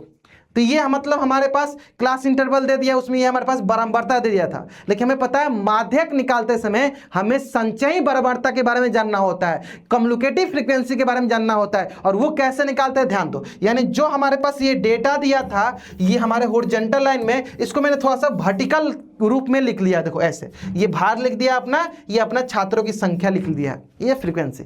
अब आता है बात, ये जो छात्रों की संख्या हमारे लिए क्या कहलाएगी, हमारे लिए फ्रीक्वेंसी बराबरता कहलाएगी, ठीक है। अब आता है संचयी बराबरता क्या होता है। देखो संचयी बराबरता कैसे निकालते हैं, ध्यान समझना। पहला में कितनी संख्या है, 2, तो ये 2 हो गए। अब ये अगला संख्या के साथ मैंने बोला कि मान लो पहले क्लासरूम में गए 40 से 45 वाले में 2 छात्र मिल गए, फिर उनको हमने बाहर निकाला, मैं साथ साथ लेकर चल रहा हूं, ठीक है। फिर 45 से 50 वाले क्लासरूम में जाएंगे, वहां पे कितने छात्र मिल गए? 3। तो अब कितने उसके पास हो गए? 2 + 3 5। अब इनको भी हमें साथ साथ लेकर चल रहा हूं। फिर आगे जाऊंगा 50 से 55 में, ऑलरेडी मेरे पास 5 थे और इसके कितने मिल गए? 8। तो अब कितने हो जाएंगे? 13। तो ये हम निकालते हैं संचयी बारंबारता, और संचयी बारंबारता की मदद से एट द एंड हमें डायरेक्ट पता चल जाता है कि कुल कितने विद्यार्थी थे। तो यही हम एक एक ऐड करते जाएंगे, लास्ट में कितना पता चल गया? कुल कितने हैं? 30 विद्यार्थी हैं। तो यहां पे जो n है ये कुल बताता है। n क्या बताता है? हमारा कुल बारंबारता, ये बोल सकते हो कुल विद्यार्थियों की संख्या। तो कितना हो जाएगा? 30। अब इसमें सबसे इंपॉर्टेंट जो कंसेप्ट होता है वो होता है हमारा मीडियन क्लास निकालने के लिए, माध्यक वर्ग निकालने के लिए। और वो कैसे निकलता है? वो निकलता है n/2 से। मतलब माध्यक वर्ग क्या होता है, मीडियन क्लास क्या होता है, समझो। जो भी n/2 की वैल्यू आएगी उससे जस्ट बड़ा, यहां पे देखो n/2 है यानी 30/2 हो गई, 30/2 हुई ना। तो 30/2 कितना बड़ा होता है? 15। अब इसमें देखो कि हमारा संचयी बारंबारता में जस्ट 15 से बड़ा कौन सा है? तो देखो ये 13 है, इससे जस्ट बड़ा 15 हुआ, 15 से जस्ट बड़ा कौन सा? 19। तो मैं अपना जो माध्यक वर्ग बोलूंगा वो कौन सा हो जाएगा? ये वाला 55 से 60 वाला, ये मेरा क्या हो जाएगा? माध्यक वर्ग। ये मेरा माध्यक, ऐसे निकालते हैं। यानी जब भी माध्यक का फॉर्मूला लगाना होता है उसमें सबसे पहला काम यही करना होता है, आपको माध्यक वर्ग पता करना है, आपको मीडियन क्लास पता करना है। मीडियन क्लास कैसे निकालेंगे? n/2 से। जो भी आएगा उससे जस्ट बड़ा, तो 15 से जस्ट बड़ा कौन सा? 19 वाला ले लिए। अब इससे देखते ही हमें बहुत कुछ पता चल गया। बताओ इसका ये जो वर्ग अंतराल था, इसका जो नीचे वाला होता है ये L, लोअर लिमिट, इसका क्या होगा? लोअर लिमिट क्या हो जाएगा? 55। तो बताओ लोअर लिमिट क्या हो गया? 55, L मिल गया। इसका वर्ग माप, क्लास साइज 60 - 55 कितना होगा? 5। तो हो गया, देखो ठीक है। अब देखो यहां पे जो CF लेते हैं, जो हम माध्यक भार वाला में जो माध्यक का फॉर्मूला लगाते हैं, यहां पे जो CF लेते हैं, जो हमारा मीडियन क्लास होता है, जो मेरा माध्यक वर्ग होता है, उससे जस्ट एक पहले, जैसे इससे जस्ट पहले वाला कौन सा है? 13 को हम अपना CF लेंगे। 13 को क्या लेंगे हम? अपना CF। यानी ये मेरा क्या कहलाएगा? ये मेरा कहला गया CF, ठीक है। इस फॉर्मूला के लिए ये मेरा क्या कहला गया? L, lower limit. और इन दोनों के बीच के जो हमारा डिफरेंस होता है क्या कहलाएगा? वर्ग माप H हो गया। अब यहाँ पे एक फ्रीक्वेंसी है, तो बताओ इसके थ्रू फ्रीक्वेंसी मेरा क्या आ गया? F6 आ गया। क्लियर है? यानी हमारे जो ये फॉर्मूला में यूज होने वाले हैं, ये सब कुछ हमें यहां से मिल गया। और सब कुछ किससे मिलता है? हमारा मीडियन क्लास से। किससे मिलता है? हमारा मीडियन क्लास से। जो ये मेरा मीडियन क्लास है ना। क्या क्या रिक्वायरमेंट थी? L की लोअर लिमिट कितना आ गया बताओ हमारे पास? 55। n/2 कितना था? 15 के बराबर। CF कितना होगा? जस्ट मीडियन क्लास से पहले वाला 13, तो 13 हो गया। बट फ्रीक्वेंसी कितना है? बारंबारता कितना है इसके थ्रू? 6, तो 6 हो गया। इनटू वर्ग माप कितना है? 5। जब इसको हम हल करेंगे तो ये आएगा 56.67। इसका मतलब जो मेरा माध्यक का भार आएगा वो क्या आएगा? 56.67। तो इससे हमने क्या सीखा? इससे हमें ये सीखा कि अगर हमें 4 अंक चाहिए और माध्यक निकालना है तो हमें डायरेक्ट फॉर्मूला पता होना चाहिए। और कौन सा फॉर्मूला हमें डायरेक्ट याद होना चाहिए? ये वाला फॉर्मूला। माध्यक बराबर क्या होगा? L + n/2 - CF / F × H। ऐसे रटा होना चाहिए आपको। अगर डायरेक्ट फॉर्मूला पता है आप इस क्वेश्चन का आंसर कर लोगे। अब इस फॉर्मूला को कैसे यूज करना होता है? जो माध्यक वर्ग निकालना होता है। समझ में आ गया कैसे यूज करना है? उम्मीद करते हैं आपको ये क्वेश्चन अच्छे से समझ में आ गया होगा। ठीक है, चलिए अब बढ़ते हैं। बहुत आसान सा क्वेश्चन था, बस डायरेक्ट फॉर्मूला बेस्ड क्वेश्चन था। ठीक है, चलिए बढ़ते हैं हम लोग नेक्स्ट क्वेश्चन की तरफ। नेक्स्ट क्वेश्चन हमें क्या दिया गया है? नेक्स्ट क्वेश्चन हमसे दिया गया, अच्छा ये दो प्रायिकता वाला, ये भी डायरेक्ट आपके NCERT क्वेश्चन छपा हुआ है। ये भी डायरेक्ट आपका NCERT क्वेश्चन छपा हुआ है। एक डिब्बे में 5 लाल कंचे, 8 सफेद कंचे, 4 हरे कंचे। इस डिब्बे में से एक कंचा हमें यादृच्छिक निकाला जाता है, तो इसकी क्या प्रायिकता है कि निकाला गया कंचा लाल हो और हरा नहीं हो, है ना। ये डायरेक्ट क्वेश्चन आपके NCERT के, किससे क्वेश्चन डायरेक्ट पूछा गया? NCERT के। ठीक है, अब इससे एक आइडिया लगा सकते हो कि सर इस बार इस प्रकार का क्वेश्चन पूछा है, तो हो सकता है अपना जो एग्जाम आने वाला उसमें भी इस प्रकार क्वेश्चन पूछा गया। तो इसी से अगल बगल जितने भी क्वेश्चन हो सारे क्वेश्चन बना लेने हैं। जनरली मैं बोलता हूं प्रायिकता के जो चैप्टर है हमारे NCERT वाले, इसके सारे क्वेश्चन बना लो। एग्जाम में वहीं से छपे आते हैं। और सारे क्वेश्चन में करना क्या होता है? जनरली प्रायिकता के क्वेश्चन करना क्या होता है? कुल अनुकूल परिणाम और कुल संभाव परिणाम और अनुकूल परिणाम, मतलब टोटल पॉसिबल आउटकम और अपना बोल सकते हैं पॉसिबल आउटकम। बस यही दो चीजें देखना होता है। फोटो फेवरेबल आउटकम बटा टोटल आउटकम।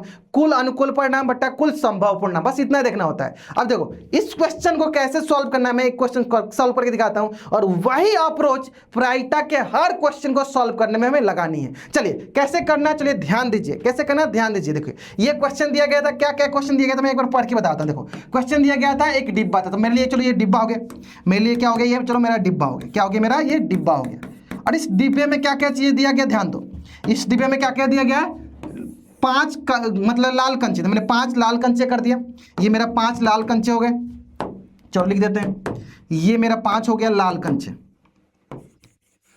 ये मेरा क्या हो गया 5 लाल कंचे, ठीक है, दिख भी रहा होगा आपको, ठीक है। फिर क्या दिया गया 8 सफेद कंचे, देखो ये हो गया 8 सफेद कंचे, ये हो गया 8 सफेद कंचे, ठीक है, सफेद कंचे हो गए। और अगला क्या दिया गया, अगला दिया हमारे पास 4 हरे कंचे, देखो ये 4 हरे कंचे हो गए, 4 हरे कंचे, जो ने हम जिसको मैंने अच्छे से अपने डायग्राम थ्रू बना दिया है, हरा वाला को हरे, लाल वाला को लाल और व्हाइट वाला को व्हाइट कर दिया, ये दिया गया था।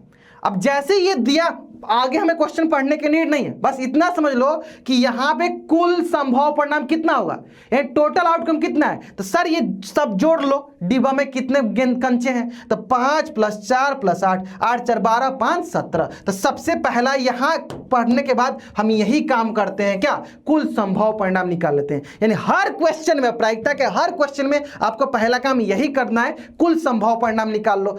जो भी क्वेश्चन पढ़ो उसमें डायरेक्ट पहले ये ढूंढो, अब उसी कुल संभव परिणाम में से ही अनुकूल परिणाम निकलता है। कैसे, देखो यहां ध्यान दो, यहां ध्यान दो। अब बोला गया है इस डिब्बे में से एक कंचा निकाल, मतलब इसमें से कोई एक कंचा निकाला जा रहा है, ठीक है, ऐसे निकाला जाता है ताकि प्रायिकता जो है लाल हो, क्या हो, लाल हो। अब बताओ इस डिब्बा में से अगर आप कोई कंचा निकालोगे तो लाल कितनी बार निकलेगा, 1 2 3 4 5, 5 ही बार बस आप लाल निकाल सकते हो। यानी लाल आने की अनुकूल संभव परिणाम क्या है सर, 5 है। तो यही अगर मैं पूछूं लाल लाल लाल की प्रायिकता क्या होती है, तो आप बोलोगे सर जहां भी प्रायिकता अगर आपको निकालना हो, जहां भी प्रायिकता होता है फोटो FO/T हो, FO का मतलब होता है फेवरेबल आउटकम, फेवरेबल आउटकम बटा टोटल आउटकम, बटा टोटल आउटकम, ये होता है सिंपल सा फेवरेबल आउटकम बटा टोटल आउटकम। फेवरेबल का मतलब हमारा अनुकूल परिणाम बटा कुल संभव परिणाम। अब यहां पे अगर थोड़ा सा ध्यान से देखोगे तो अनुकूल परिणाम कितना है, लाल कितनी बार आ सकता है, 5 बार, तो देखो 5 आ गया। कुल कितना है सर, कुल है 17, तो 5/17 हो गया लाल आने की प्रायिकता। अगर मैं आपसे पूछूं कि हरा नहीं आने की प्रायिकता, हरा नहीं आएगा इसका मतलब क्या, मान लो कि हमें हरा नहीं चाहिए, हमें हरा नहीं चाहिए, यानी क्या क्या आ सकता है, या तो लाल आएगा या तो उजला आएगा। तो ये काम कर लो, लाल और उजला आने की प्रायिकता निकाल लो एक साथ। आपका राइट आंसर है, बताओ लाल कितना है, लाल है 5, उजला कितना है 8, तो 8 × 5 = 13, 13/17 वैसे कर लो। या फिर दूसरा क्या तरीका है, दूसरा क्या तरीका है, दूसरा तरीका है कि हमें पता है टोटल प्रायिकता कितनी होती है, 1 होती है। अब 1 में से हम किसको घटा लेते हैं, हरा आने की, जैसे हमें पूछा हरा नहीं आने की ना, तो हम 1 में से किसको घटा लेते हैं, हरा आने की प्रायिकता। तो बताओ 1 में से घटा लिया, हरा कितनी बार आ सकता है, 4 बार, तो यानी 4/17, तो कितना आ जाएगा 13/17। तो यानी इसको सॉल्व करने का 2 तरीका, या तो फिर आप डायरेक्ट क्या करो, लाल और उजला का निकाल लो, जोड़ दो, या फिर 1 में से हरा आने की प्रायिकता को घटा दो। यानी मैंने अभी सिखाया, क्वेश्चन भी दिया गया था हमारा ऑब्जेक्टिव में, क्या कि किसी कार्य की होने की प्रायिकता और किसी कार्य की नहीं होने की प्रायिकता, कि जब जोड़ते हैं तो क्या आता है, 1 आता है। तो यहां पे हरा नहीं की प्रायिकता पूछा गया है, तो हम 1 में से हरा होने की प्रायिकता घटा लेते हैं, तो डायरेक्ट में आ जाएगा 13/17। आज समझ में कैसे बनाना है, बहुत ही आसान से क्वेश्चन था। उम्मीद करते हैं यही कंसेप्ट, यही तरीका अपनाओगे आप प्रायिकता के हर क्वेश्चन को बनाने के लिए, ठीक है। चलिए अब बढ़ते हैं हम लोग अपने नेक्स्ट कंसेप्ट की तरफ, नेक्स्ट क्वेश्चन की तरफ। और नेक्स्ट क्वेश्चन जो हमारा होगा क्वेश्चन नंबर 3, दीर्घ उत्तरीय टाइप के क्वेश्चन, जो कि 6 मार्क्स वाले क्वेश्चन होंगे, है ना। और जनरली जिसमें जितने भी क्वेश्चन दिए गए डायरेक्ट एनसीईआरटी से छपे हुए, या तो एनसीईआरटी के उदाहरण के क्वेश्चन होंगे या एनसीईआरटी के एक्सरसाइज से क्वेश्चन होंगे, डायरेक्ट छपे हुए हैं। देखो पहला क्वेश्चन कौन सा वाला है, जैकब वाला। क्या बोला गया है, 5, क्या बोला गया हमें, 5 वर्ष बाद जैकब क्या है, उसके पुत्र क्या होगी, 3 गुनी हो जा रही है, और 5 वर्ष पूर्व उसकी पुत्र क्या है कि 7 गुनी हो गई। तो वर्तमान, बहुत ही आसान सवाल। चलो अब मैं आयु रिलेटेड जो क्वेश्चन होते हैं, उम्र रिलेटेड जो क्वेश्चन होते हैं, उसको कैसे हल करना होता है मैं आपको एक संक्षिप्त रूप में सिखा देता हूं कैसे हल करना होता है। चलिए तो आपको हल कैसे करना होता है, जब भी आपको आयु रिलेटेड क्वेश्चन है ना, सबसे पहले आप देख लो उस आयु रिलेटेड क्वेश्चन में कौन कौन से आदमी इन्वॉल्व है। तो इस क्वेश्चन में कौन कौन से आदमी इन्वॉल्व है, जैकब और उसका पुत्र, जैकब और उसका पुत्र लिख लो। और सबसे पहले वर्तमान आयु लिखो। देखो हमने इसका वर्तमान आयु क्या मान लिया, जैकब का x और पुत्र क्या मान लिया y। जैसे मान लो जैकब अभी 50 साल का है, उसका पुत्र 10 साल का है, तो अगर मैं पूछूं कि 5 साल पहले दोनों कितने साल के थे, तो आप बोले सर अभी 50 है, तो 5 साल पहले वो 45 होगा और उसका पुत्र 5 साल का होगा। इसका मतलब मान लो अभी जैकब x है, तो 5 साल बाद कितना हो जाएगा x + 5, तो उसका पुत्र का भी तो उम्र पड़ेगा 5 साल बाद, तो उसका क्या हो जाएगा y + 5। 5 साल पहले कितना उम्र हो जाएगा, तो x - 5 और उसका पुत्र का क्या हो जाएगा y - 5। ये कंसेप्ट होना चाहिए जब भी उम्र रिलेटेड क्वेश्चन आए, तो ये कंसेप्ट बैठा लो कि जो जो उस क्वेश्चन में है, मान लो माता पिता हो गए, मान लो कि माँ बेटी हो गई, जो भी हो सकता है, हीर रांझा हो जाए, हो सकता है जो भी यहाँ पे जैकब है उसका पुत्र है, तो उसको लिख लिए। क्लियर है। अब आते हैं क्वेश्चन में क्या क्या क्वेश्चन बोला गया था कि 5 वर्ष बाद जैकब की आयु उसके पुत्र की आयु की 3 गुनी हो जा रही है। इसका मतलब क्या हुआ, 5 वर्ष बाद जैकब की आयु कितनी है x + 5, पुत्र की उम्र कितनी है y + 5।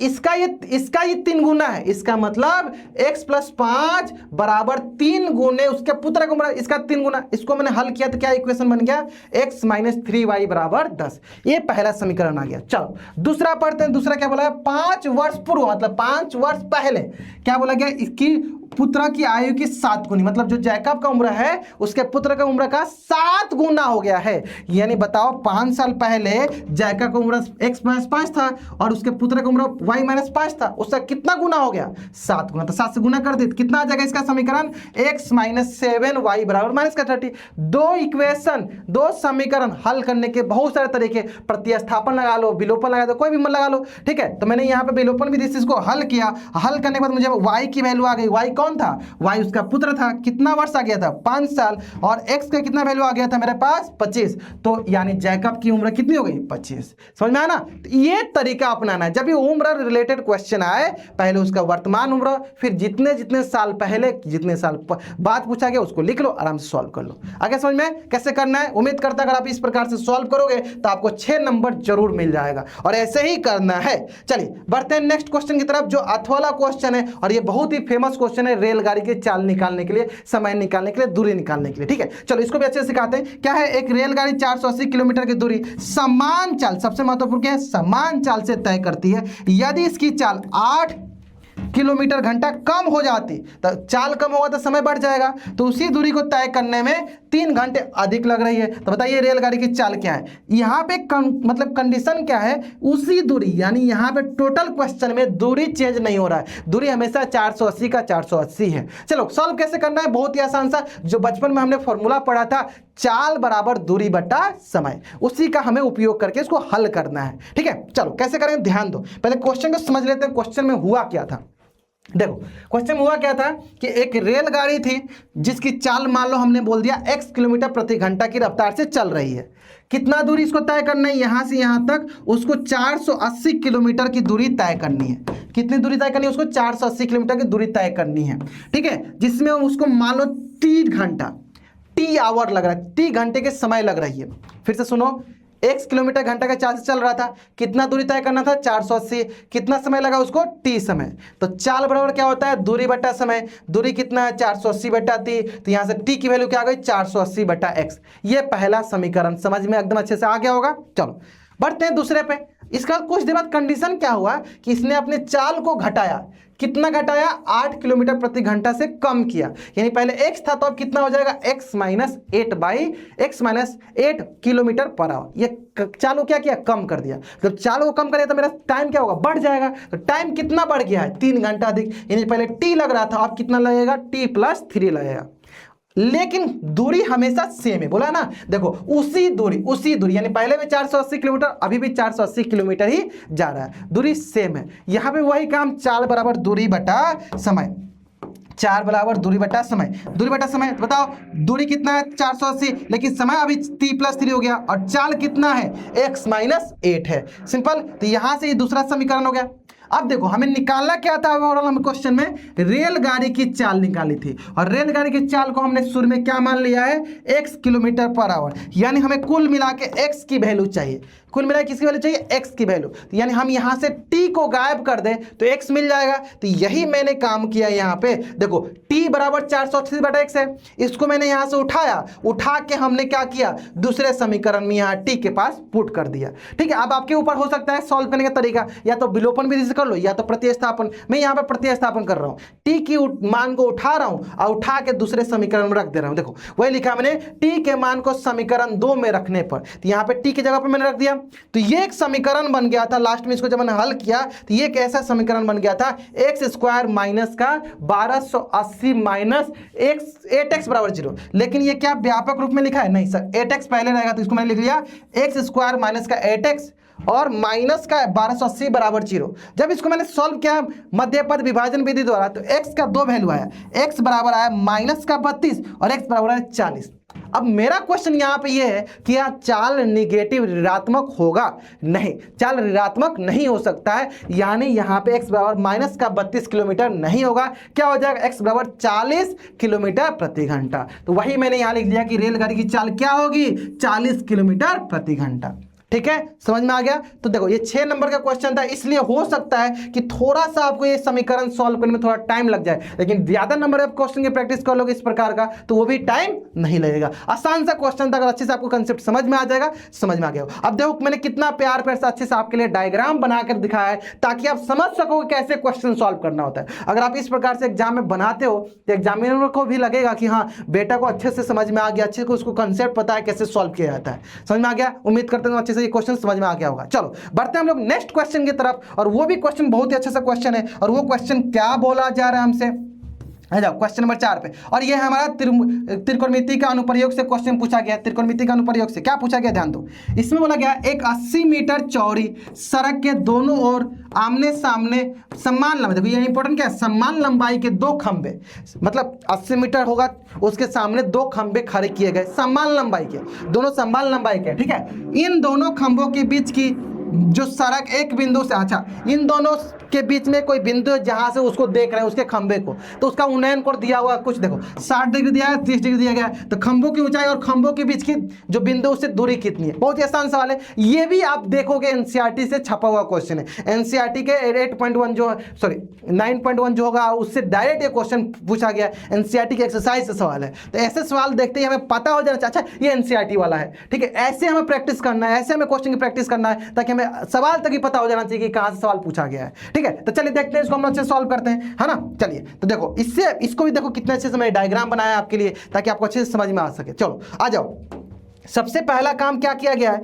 बीच में देखो ये सड़क है, ये मेरा क्या है, सड़क है। लिख दे क्या, लिख दे क्या, अच्छे से लिख दे क्या। चलो ये हो गया मेरा रोड, ROAD सड़क, ये हो गया मेरा रोड, है ना।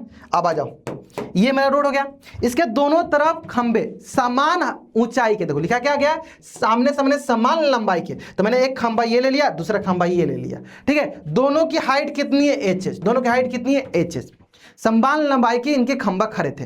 अब देखो इस सड़क पे कहीं एक बीच में बिंदु, कहीं पे भी जोड़ी नहीं बोला गया, देखो यही बच्चे गलती कर देते हैं, यही क्या गलती करते हैं, सर बीच में बोला गया तो इसको इक्वल दूरी पर रख लेते हैं, नहीं जोड़ी नहीं है, कहीं पे भी हो सकता है, वो पॉइंट यहाँ पे भी हो सकता है, वो पॉइंट यहाँ पे हो सकता है, वो बिंदु यहाँ पे भी हो सकता है, यहाँ पे भी, कहीं भी हो सकता है। तो मैंने ऐसे ही कहीं रैंडम एक पॉइंट ले लिया, ए पॉइंट। अब इस पॉइंट पे मैं खड़े होकर देख रहा हूँ इसको, तो यहां से क्या दिख रहा है, 30 डिग्री, इसको मैं खड़े होकर देख रहा हूं तो कितना दिख रहा है, 60 डिग्री से। अब यहां पे बहुत बच्चों को डाउट आता है कि सर आपने कैसे मान लिया ये 60, ये कैसे मान लिया 30। अब सोचो ध्यान से, मुझे इधर देखना है, इधर देखना है, थोड़ा इधर आ जाए, मुझे इधर देखना है, तो मैं जितना पास चलते जाऊंगा मेरा क्या होगा, उन्नयन कोण क्या होगा, बढ़ते जाएगा, जितना मैं दूर होऊंगा मेरा उन्नयन कोण क्या होगा, घटते जाएगा। देखो तो ये जितना ये पास आएगा, देखो धीरे धीरे धीरे आता है क्या, 90 पे आ जाएगा, यानी पास में, यानी इसका उन्नयन कोण क्या होगा, ज्यादा होगा, और जितना इससे दूर है तो इसका उन्नयन कोण क्या है, कम होगा। आप बोलोगे सर आप इसको 60 ले लो, इसको 30, तभी मेरा आंसर तो सेम आएगा। लेकिन अगर प्रॉपर एक अच्छे से प्रॉपर डायग्राम बनाना चाहते हो तो जो पास में बिंदु होगा उसका उन्नयन कोण ज्यादा होगा, जो दूर होगा उसका उन्नयन कोण कम। जैसे इससे दूर था इसका उन्नयन कोण कम होगा, ठीक है। मतलब जहां हमें आंख ज्यादा उठानी पड़ेगी वहां पे उन्नयन कोण ज्यादा होगा, जहां हमें आंख कम उठानी पड़ेगी वहां उन्नयन कोण कम होगा। जैसे मान लो यहां से इसको देखने के लिए हमें आंख ज्यादा उठानी पड़ेगी, इसका उन्नयन कोण 60, यहां से इसको देखने के लिए आंख कम उठानी पड़ेगी, उन्नयन कोण कम। क्लियर है? क्लियर है। चलो अब हमने यहां पे दो चीजें समझ लिया कि ये बीच वाला पॉइंट नहीं है। तो अगर मान लो मैं यहां से यहां तक की दूरी को x बोल दूं और ये इसका कितनी मीटर की थी, टोटल 80 मीटर का, तो ये बचा हुआ भाग कितने के बराबर हो जाएगा, कितने बराबर, 80 - x। अब इससे फायदा क्या हुआ, यहां पे दो हमें समकोण त्रिभुज दिख गए, यहां पे दो समकोण त्रिभुज दिख गए। चलो बना देते मैं आपको दो समकोण त्रिभुज। पहला हमें समकोण त्रिभुज क्या दिखा, ये वाला देखो, पहला ये समकोण त्रिभुज दिख जाएगा हमें। चलो ये हमें पहला समकोण त्रिभुज दिख गया।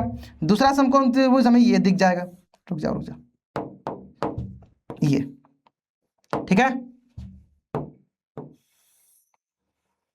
ठीक है। चलो थोड़ा सा कलर कर दें ताकि अच्छे से आपको क्लियर दिखेगा। ये वाला था, ठीक है। और दूसरा कौन था हमारा, चलो दूसरा ये वाला था। क्लियर है? चलो समझ में आ गया। ये दो हमें समकोण त्रिभुज दिख गया, ये दो हमें समकोण त्रिभुज दिख गया। कौन कौन सा, ये दिखा ABC, देखो ABC, और दूसरा क्या दिखा ADE। ये दोनों समकोण त्रिभुज को हमने अच्छे से बना लिया। देखो ऐसे हमने साइड में बना लिया दोनों समकोण त्रिभुज को। अब इसमें क्या हुआ, ये नीचे वाला ये पार्ट कितने के बराबर है, तो x के बराबर है। ये वाला पार्ट कितने के बराबर है, तो 80 - x के बराबर, 80 - x। और दोनों समान ऊंचाई की थी, दोनों क्या थी, समान ऊंचाई की। तो यानी ये भी h और ये भी h। अब ये कैसा त्रिभुज है सर, समकोण त्रिभुज है सर, समकोण त्रिभुज है। कैसा त्रिभुज है, समकोण त्रिभुज। और हमें पता है समकोण त्रिभुज यानी यहां पे हम किसको बुला सकते हैं, अपने sin theta cos theta tan theta को। तब बताओ अगर ये 30 डिग्री है, ये हमें परपेंडिकुलर और ये बेस दिया गया, मतलब लंब और आधार दिया गया, तो क्या संबंध होता है, tan का। तो ये tan 30 से हमने एक संबंध निकाल लिया, tan 30 h बट्टा 80 - x। यहां से tan 30 क्या हो गया, 1/√3, और यहां से क्या हो गया, h डिवाइडेड 80 - x। यहां से क्या दिखा, tan 60 से h/x। अब देखो यहां पे कितना हमने अच्छे से यूज किया इसको, यही समीकरण को कैसे यूज करना है, कैसे उपयोग करना है, ये समझ में आना चाहिए। अब देखो अगर हमने यहां से थोड़ा ध्यान दिया कि यहां h/x है, तो अगर मैं यहां पे h बराबर √3x कर दूं और इसको उठा के मैं यहां पुट कर दूं तो मेरा काम हो जाएगा। तो वही मैंने काम किया, यहां h की वैल्यू √3x था, इसको उठा के मैंने पहले इक्वेशन में पुट कर दिया। देखो वही लिखा है, h के मान को समीकरण 1 में रखने पर कहां रखेंगे, यहां पे h का मान क्या है, √3x रख दिया। जब मैंने इसको सॉल्व किया तो यहां से x की वैल्यू आ गई 20 मीटर। कितनी आ गई, x की वैल्यू 20 मीटर। और जैसे x की वैल्यू 20 मीटर है, यहां रख दो तो क्या हो जाएगा, 20√3। तो वही देखो 20√3 आ गया। तो इस प्रकार देखो हमें इसकी हाइट भी पता चल गई और यहां से यहां तक की दूरी भी पता चल गई कि मान लो ये 20 मीटर है, तो यहां से यहां तक कितना हो जाएगा, 60। इसको भी लिख लो, इसको भी लिख लो कि अब आपको क्या क्या मिल गया, आपको क्या क्या मिल गया बिंदु से। तो यानी AD की वैल्यू कितनी मिल गई, x जो कि 20 मीटर, और यहां से यहां तक कितनी है, AB की वैल्यू कितनी मिल गई, AB की वैल्यू मिल गई अपना 80 - 20 जो कि हो गया 60 मीटर। यानी उस बिंदु से हमें खंभों के बीच की दूरी भी पता चल गई। लो समझ में, इतना अगर आप अच्छे से करते हो तो आपको 6 मार्क्स जरूर मिल जाएगा। और उम्मीद करते हैं आप इसे जरूर बनाओगे। देखो किस प्रकार से मैंने अच्छे से आपको डायग्राम बना के दिखाया ताकि आपको अच्छे से एकदम समझ में आ सके। क्लियर है? चलिए बढ़ते हैं हम लोग नेक्स्ट क्वेश्चन की तरफ। उम्मीद करते हैं ऐसे आपको एकदम अच्छे से क्लियर समझ में आ रहा होगा। अगर कहीं पे भी इसमें भी डाउट होगा तब जरूर जरूर कमेंट बॉक्स में बता दीजिएगा। अब यहां पे ही हम नहीं रुकने वाले हैं। इस प्रकार, ये तो एक क्वेश्चन था, इस प्रकार के हजारों क्वेश्चन हमने अभय में हम लोग कर रहे हैं। तो आप हमारे साथ अभय में जरूर जुड़िए, ठीक है, ताकि अगर अच्छे से आप प्रिपरेशन करना चाहते हो तो अभय में जरूर जुड़ जाओ हमारे साथ। चलो अब बढ़ते हैं नेक्स्ट। ये भी अपना उसी से रिलेटेड क्वेश्चन है। क्या बोला गया है, देखो ये भी अपना एनसीईआरटी का ही क्वेश्चन है। इसमें क्या बोला गया है कि एक लाइट हाउस है। देखो एक लाइट हाउस है, इधर मान लो लाइट हाउस है और इधर से दो नाव आ रहे हैं, दो समुद्री जहाज आ रहे हैं।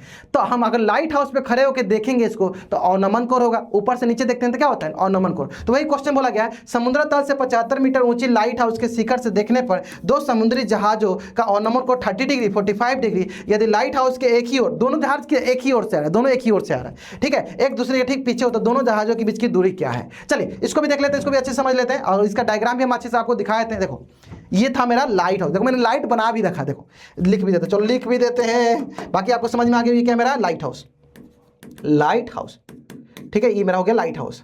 ठीक है। अब इस लाइट हाउस में मैं यहाँ पे खड़ा हूँ, यहाँ पे खड़े होकर मैं किसको देख रहा हूँ, यहाँ पे खड़े होकर मैं देख रहा हूँ अपने समुद्री जहाज को। तो एक समुद्री जहाज ये था, एक समुद्री जहाज ये था, दोनों एक दूसरे के पीछे थे, दोनों एक दूसरे क्या थे, एक दूसरे के पीछे थे।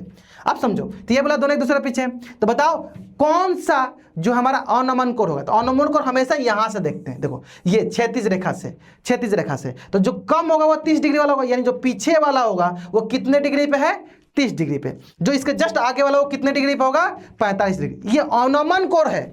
अनमन कोण हमेशा क्षैतिज रेखा से नीचे की तरफ होता है, तो जो कम झुका होगा वो 30 डिग्री, जो ज्यादा झुका होगा वो 45 डिग्री।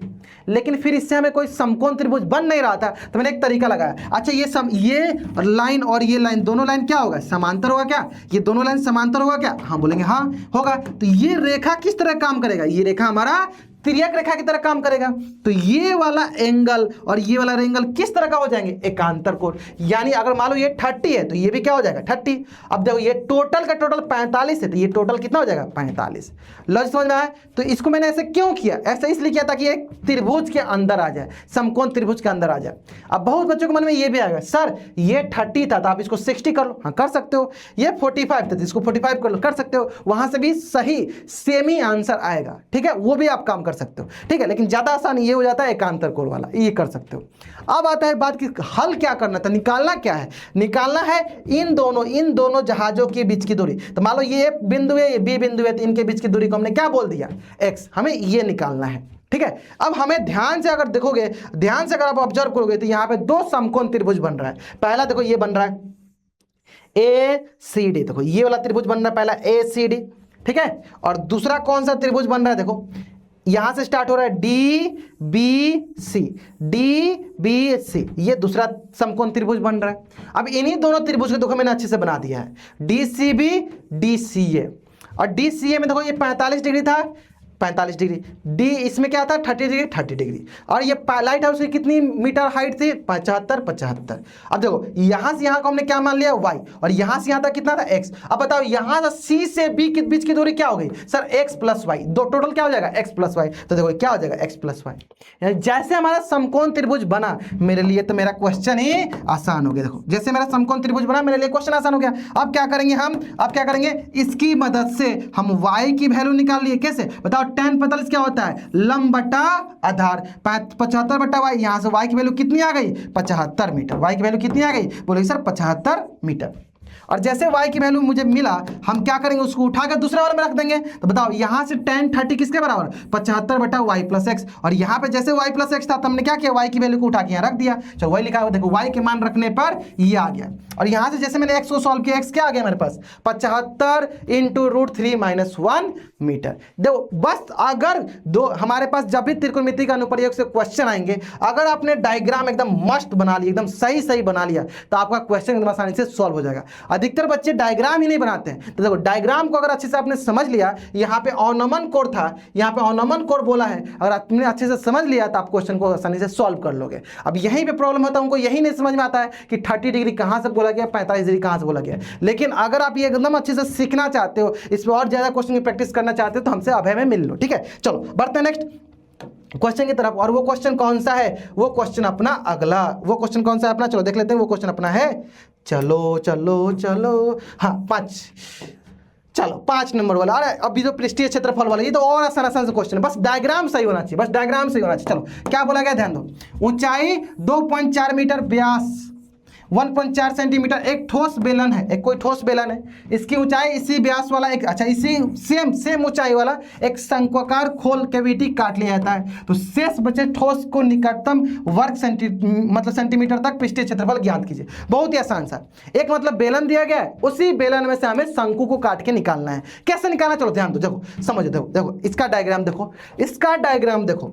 क्या दिया था शुरू में आपके लिए, ये हमारे पास एक बेलन दिया गया था। क्या दिया गया था हमें, एक बेलन दिया गया था। कितनी हाइट थी इसकी, h हाइट थी। कितनी हाइट थी, h हाइट थी। अब इसी बेलन में से हम शंकु को काट के निकालेंगे। ऐसे निकालेंगे कि दोनों की हाइट सेम है। दोनों की हाइट क्या है, सेम।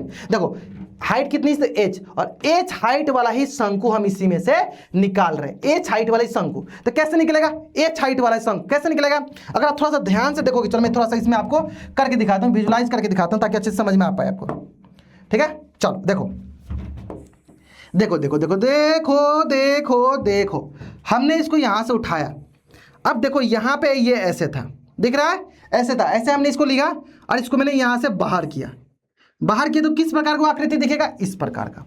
समझ में आया? एक बार फिर से करके दिखा दूं, देखो चलो, आ जाओ, रुक जाओ, आ जाओ, देखो ये कहाँ था, यहाँ पे था, देखो इसमें से ऐसे समान ऊंचाई वाला हमें काट के निकालना है, और जैसे इसको हमें इसमें से काट के निकालेंगे, जैसे इसमें हम इसको काट के निकालेंगे, वो किस तरह से नजर आएगा, हमें इस प्रकार से कुछ नजर आएगा कि बीच में हमें ऐसे खाली नजर आएगा। अब ये जो खाली वाला पार्ट है, ये खाली वाला पार्ट है, इसी का हमें क्या निकालना है, संपूर्ण पृष्ठीय क्षेत्रफल निकालना है। अब देखो इसमें अब बहुत बच्चे गलती करते हैं, बहुत बच्चे गलती करते हैं, लेकिन मैं आपको एक टिप्स एंड ट्रिक्स सिखाता हूं। जब भी यहाँ पे आए, जब भी हमें कुल पृष्ठीय क्षेत्रफल, संपूर्ण पृष्ठीय क्षेत्रफल पूछे, तो आप ये सोचो कि उस आकृति को मुझे पेंट करना है, मुझे पेंट करना है, मुझे क्या करना है, उसको पेंट करना है। पेंट करना समझते हो ना, उसे हमें पेंट करना है। अब मैं जहां जहां पेंट करूंगा यानी सबको हमें लेना पड़ेगा। अब होता क्या है बच्चे, जब भी इसका निकालना होगा, ये बाहर बाहर का तो निकाल लेते हैं, बाहर बाहर का निकाल लेते हैं। अब उनको यही नहीं समझ में आता है कि हमें तो अंदर भी तो मैं पेंट कर सकता हूं ना, अंदर भी तो खाली है, खाली है कि नहीं खाली, अंदर भी तो खाली है, यानी अंदर वाले को भी हम पेंट कर सकते हैं। अब होता है क्या, बच्चे बाहर का निकाल लेते हैं, ठीक है, बाहर मतलब बेलन का कौन सा पार्श्व पृष्ठीय क्षेत्रफल क्या हो जाएगा, 2πrh, ठीक है, और नीचे एक वृत्त लगा है तो क्या हो जाएगा, πr²। लेकिन वो भूल क्या जाते हैं, वो ये भूल जाते हैं कि हम अंदर भी तो पेंट करना है, हमें अंदर भी तो पेंट करना है, यानी अंदर कौन सा है, अंदर ये वाला पार्ट है, यानी शंकु का पार्श्व पृष्ठीय क्षेत्रफल, जो कि क्या होता है, πrl। समझ में आया? यही सबसे बड़ा खेल होता है और यही समझना है। तो हमेशा समझना, जहां पे कुल पृष्ठीय क्षेत्रफल निकालना, सोचो पेंट करना है, कहां कहां पेंट कर सकते हैं। सिर्फ बाहर से इसको नहीं पेंट करना, हमें अंदर से भी हम इसको पेंट करना है। तो अंदर जाना पड़ेगा ना, तो अंदर मतलब कौन सा पार्ट, इधर ये जो शंकु वाला पार्ट होगा ये नजर आएगा, यानी कुल पृष्ठीय क्षेत्रफल क्या होगा, ये बाहर वाला पार्ट 2πrh, एक वृत्त है πr², और अंदर का भी, अंदर किसके बराबर होता है, अंदर किसके बराबर हमारा, जल्दी बताओ, अंदर किसके बराबर, πrl। अब यहां पे सबसे इंपॉर्टेंट क्वेश्चन क्या है, इंपॉर्टेंट बात आपके लिए क्या रहने वाला है कि आप हमेशा जो भी इसका मात्रक दिया जाए, जो भी यूनिट दिया गया, उसको सेम रखा करो। सेंटीमीटर है तो सेंटीमीटर, मीटर है तो मीटर, किलोमीटर है तो किलोमीटर। यहां पे सबको सेंटीमीटर करते हैं। चलो सबसे पहले तो ये 2.4 मीटर है, इसको मैंने सेंटीमीटर में कर लिया, 240 सेंटीमीटर। ये देखो व्यास 1.4 सेंटीमीटर है, तो इसको हमने रेडियस निकाल लिया, हमने त्रिज्या निकाल लिया 0.7 सेंटीमीटर। अब एक चीज और हो रहा है क्या, शंकु का ये स्लेंट हाइट, तिर्यक ऊंचाई, और वो क्या होता है, वो होता है वर्गमूल r² प्लस h², त्रिज्या का वर्ग प्लस ऊंचाई का वर्ग होता है ना। तो यहां से हमने निकाला था, ये लगभग में कुछ आ गया मेरे पास 240.001 सेंटीमीटर, बोल दो क्या गया, सेंटीमीटर में आ गया, ठीक है। चलो सबका यूज होने वाला है। देखो अब सबको हमने उठाया, सिर्फ फॉर्मूला में रख दिया, क्योंकि फॉर्मूला भी हमें याद होना चाहिए। 2πrh, इसमें πrl हमने क्या कॉमन लिया, πr, तो यहाँ बच गया 2h, यहाँ बच गया l, यहाँ बच गया r, तो 2। अब यहाँ पे क्या करते हैं, पाई के मान हमने 22/7 लिया, क्योंकि यहाँ पे क्वेश्चन में बोला नहीं गया कि पाई की वैल्यू को 3.14 लेना। अगर बोला गया रहता तो मैं वही लेता, लेकिन यहाँ पे क्या बोला गया, 22/7 लेने, तो 22/7 ले लिए। r की वैल्यू क्या है, देखो 0.7 ले लिए। h की वैल्यू हमने रख लिया, किस में रखा, सब सेंटीमीटर। तो ये टोटल आया था हमारे पास 1585.5422 सेंटीमीटर। तो मैंने थोड़ा सा कैलकुलेटर का हेल्प ले लिया, अभी के लिए आप हेल्प ले सकते हो। देखो होता है क्या, एग्जाम में जो क्वेश्चन आएगा आपके पास जनरली वो ऐसा आएगा जो आपको इजीली आप मल्टीप्लाई कर सकते हो। ये मॉडल पेपर क्वेश्चन था, इसलिए इसमें इस प्रकार का क्वेश्चन आ गया जिसमें आपको थोड़ा सा कैलकुलेटर की हेल्प लेना पड़ गया, ठीक है। लेकिन एग्जाम में अगर आप बस अप्रोक्सीमेट भी कर सकते हो, जैसे मैंने लास्ट में देखो अप्रोक्सीमेट लिख लिया, 1586 तक काम चल जाएगा, मतलब लगभग वाला भी मान चल जाएगा, ठीक है। चलो जनरली ऐसा क्वेश्चन दिया था जिसको आसानी से आप सॉल्व कर सको, आसानी से गुना कर सको, क्लियर है। तो बताओ यहाँ इसका टोटल सरफेस एरिया क्या हो जाएगा, कुल पृष्ठीय क्षेत्रफल क्या हो जाएगा, 1586 सेंटीमीटर स्क्वायर, जिसमें ये बाहर वाला भी है, वृत्त का क्षेत्रफल भी है, और ये वाला पार्ट भी है, मतलब सबको हमें पेंट करना है। समझ में आया किस प्रकार सॉल्व करते हैं इस प्रकार के क्वेश्चन को, उम्मीद करते हैं कि अच्छे से समझ में आ गया होगा। चलो बढ़ते हैं आज की अंतिम सवाल पे, और आपके मॉडल पेपर का अंतिम सवाल पे, जो है क्या, ऊंचाई। ये भी तो हमारा पृष्ठीय क्षेत्रफल वाला क्वेश्चन है, और ये आसान है, उसकी तुलना ये आसान है। क्या बोला गया है, ऊंचाई 220 सेंटीमीटर और आधार व्यास, यहाँ व्यास दिया, यानी हम यहाँ त्रिज्या निकालेंगे 12 सेंटीमीटर हो जाएगा, वाले एक बेलन जिसपे ऊंचाई 60 सेंटीमीटर और त्रिज्या 8 सेंटीमीटर। अच्छा इस पे भी एक और बेलन, एक बेलन के ऊपर दूसरा बेलन आरोपित कर दिया गया, मतलब एक बेलन के ऊपर दूसरा बेलन रख दिया गया, ठीक है। तो बोला क्या गया, अच्छा इसे एक लोहा का स्तंभ बन रहा है, तो उसका द्रव्यमान, मतलब उसका क्या निकालना है, हमें वॉल्यूम निकालना है, द्रव्यमान निकालना है, जबकि दिया गया है मतलब 1 सेंटीमीटर, यहाँ क्या दिया गया 1 सेंटीमीटर क्यूब किसके बराबर 8 ग्राम के बराबर दिया गया है, क्वेश्चन में दिया गया है। और पाई की वैल्यू को हमें क्या लेकर चलना है 3.14 लेकर चलना है। चलिए सीखा जाए, बनाया जाए इसको। बहुत आसान सवाल है, बहुत आसान सवाल है। करना क्या है, एक बेलन के ऊपर दूसरा बेलन रख दिया गया, किस प्रकार देखो देखो देखो कितना प्यार से, कितना मस्त, कितना टाइम लगा के आपके लिए मैंने ये सॉल्यूशन तैयार किया है। और इस सॉल्यूशन का पीडीएफ आपको जरूर प्रोवाइड किया जाएगा। मैं क्लास अभी मतलब इस वीडियो के एंड में बताऊंगा कहाँ कहाँ पे जाना है आपको, कैसे इसका पीडीएफ मिल जाएगा, कैसे आप इसको आसानी से कर पाओगे। ठीक है, चलो आ जाओ। तो क्वेश्चन क्या बोला गया, क्वेश्चन बोला गया था एक शंकु, एक मतलब बेलन के ऊपर दूसरा बेलन रखा गया, एक बेलन के ऊपर दूसरा बेलन हमें रखा गया, एक अन्य बेलन आरोपित किया गया था ना। तो पहले बेलन के बारे में थोड़ा जान लेते हैं। ये मेरे पास बेलन दिया गया था जिसकी ऊंचाई 220 सेंटीमीटर था और इसका व्यास दिया गया था 24 सेंटीमीटर, तो इसका रेडियस मान लेते हैं हम 12 सेंटीमीटर। अब हम इसमें करते क्या है, दो हमारे पास बेलन था, तो पहले जो नीचे बेलन था इसकी हाइट को h1 बोल देते हैं, पहला वाला बेलन का, इसके रेडियस को हम r1 बोल देते हैं। ठीक है, अब इसके ऊपर दूसरा बेलन डाला गया है, इसके हाइट को हम h2 बोल देते हैं और इसकी रेडियस को हम 8 सेंटीमीटर, जो कि क्वेश्चन में दिया गया है। मतलब दोनों में हमने क्या डिफरेंस कर दिया, h1 h2 r1 r2 मान लिया, पहला का 1 वाला टाइप से, दूसरा का 2 वाला टाइप से। ठीक है, क्लियर है। अब हमें पूछा गया इसका द्रव्यमान। देखो द्रव्यमान कितना आसान होता है, द्रव्यमान को कैसे समझना होता है, वॉल्यूम को कैसे समझना होता है, उसमें पानी डालो, उसमें पानी भरो। जैसे आप इसमें पानी भरोगे तो क्या पानी कहाँ रहेगा, अंदर की तरफ रहेगा, तो अंदर की तरफ रहेगा तो उसमें पेंट नहीं, उसको पानी भरना है। तो यानी इसमें टोटल हो जाएगा पानी, इसमें भी टोटल पानी हो जाएगा। यानी सिंपली हमें क्या करना है, दोनों बेलनों के द्रव्यमान को जोड़ देना है, दोनों बेलनों के वॉल्यूम को जोड़ देना है। जैसे मान लो अगर मैं बोलूँ आपसे कि मान लो इसका जो वॉल्यूम आएगा V1, वॉल्यूम 1, द्रव्यमान 1, और इसका वॉल्यूम आ गया मान लो V2, इन दोनों को हमें क्या करना है, सिंपली जोड़ देना है। तो बताओ हमें क्या पता होता है, हमें क्या पता है, बेलन का वॉल्यूम कैसे निकालते हैं, बेलन का द्रव्यमान कैसे निकालते हैं सर, नीचे वाला जो होता है क्या होता है, नीचे वृत्त होता है, उसका क्षेत्रफल में उसकी ऊंचाई से गुना कर देते हैं। तो नीचे क्षेत्रफल कितना होता है पाई आर स्क्वायर, उसकी ऊंचाई मतलब क्या h, pi r square h, ऐसे वॉल्यूम निकालते हैं। अगर कहीं भी हमारे पास बेलन हो, नीचे क्या होता है वृत्त, वृत्त का क्षेत्रफल पाई आर स्क्वायर, इसमें इसके ऊंचाई से मल्टीप्लाई कर दो तो क्या हो जाएगा पाई आर स्क्वायर h। तो बताओ क्या होता है वॉल्यूम, वॉल्यूम क्या हो जाएगा पाई आर स्क्वायर h। तो नीचे वाला का निकालना हमें, तो क्या हो जाएगा पाई r1 स्क्वायर इंटू h1, ऊपर वाला का निकालना है यानी पाई r2 स्क्वायर इंटू h2। तो दोनों के वॉल्यूम को हमने क्या किया, जोड़ दिया, दोनों के वॉल्यूम को क्या किया, जोड़ दिया। और यहाँ पे हमें पाई की वैल्यू को बोला गया है 3.14 यूज करने के लिए, उपयोग करने के लिए मैंने किया है। तो ये क्या है हमारे पास, टोटल हमारा द्रव्यमान कितना आ गया, टोटल द्रव्यमान हमारे पास आ गया 112,537.6 सेंटीमीटर क्यूब। अब यहाँ पे क्वेश्चन में एक चीज और बोला गया है कि आपको क्या उपयोग करना है, 1 सेंटीमीटर क्यूब, बोला गया 1 घन क्यूब, इसको लिख लेते हैं। यहाँ क्वेश्चन बोला गया है 1 सेंटीमीटर क्यूब को आपको 8 ग्राम के बराबर यूज करना है। ठीक है, अब हमें बताना है कि उसको किस में, उसका भार किस में बनाना है, ग्राम केजी में बताना है। तो मैं इसको अच्छे से यूज कर रहा हूँ, ध्यान दो। हमें पता है 1 सेंटीमीटर क्यूब बोला गया कितने के, 8 ग्राम के बराबर यूज करने के लिए। ठीक है, तो मैं बोलता हूँ इसका भार क्या हो जाएगा, भार मतलब अगर मैं इसको केजी में लूँ, इसका मास किस में ले लूँ, केजी में लूँ या ग्राम में लूँ, तो m बराबर टोटल वॉल्यूम, टोटल वॉल्यूम मेरे पास कितना था, टोटल वॉल्यूम मेरे पास था कितना था, ये वाला पार्ट। अब इसमें मैं बोलूँगा 1 सेंटीमीटर क्यूब, देखो ये सेंटीमीटर क्यूब था टोटल, तो 1 सेंटीमीटर 8 क्यूब के 8 ग्राम के बराबर था। तो इतना सेंटीमीटर क्यूब में मैं किससे मल्टीप्लाई कर दूंगा, 8 ग्राम से। तो देखो मैंने 8 ग्राम से मल्टीप्लाई कर दिया, ये आया था टोटल 9,003,000.8 ग्राम।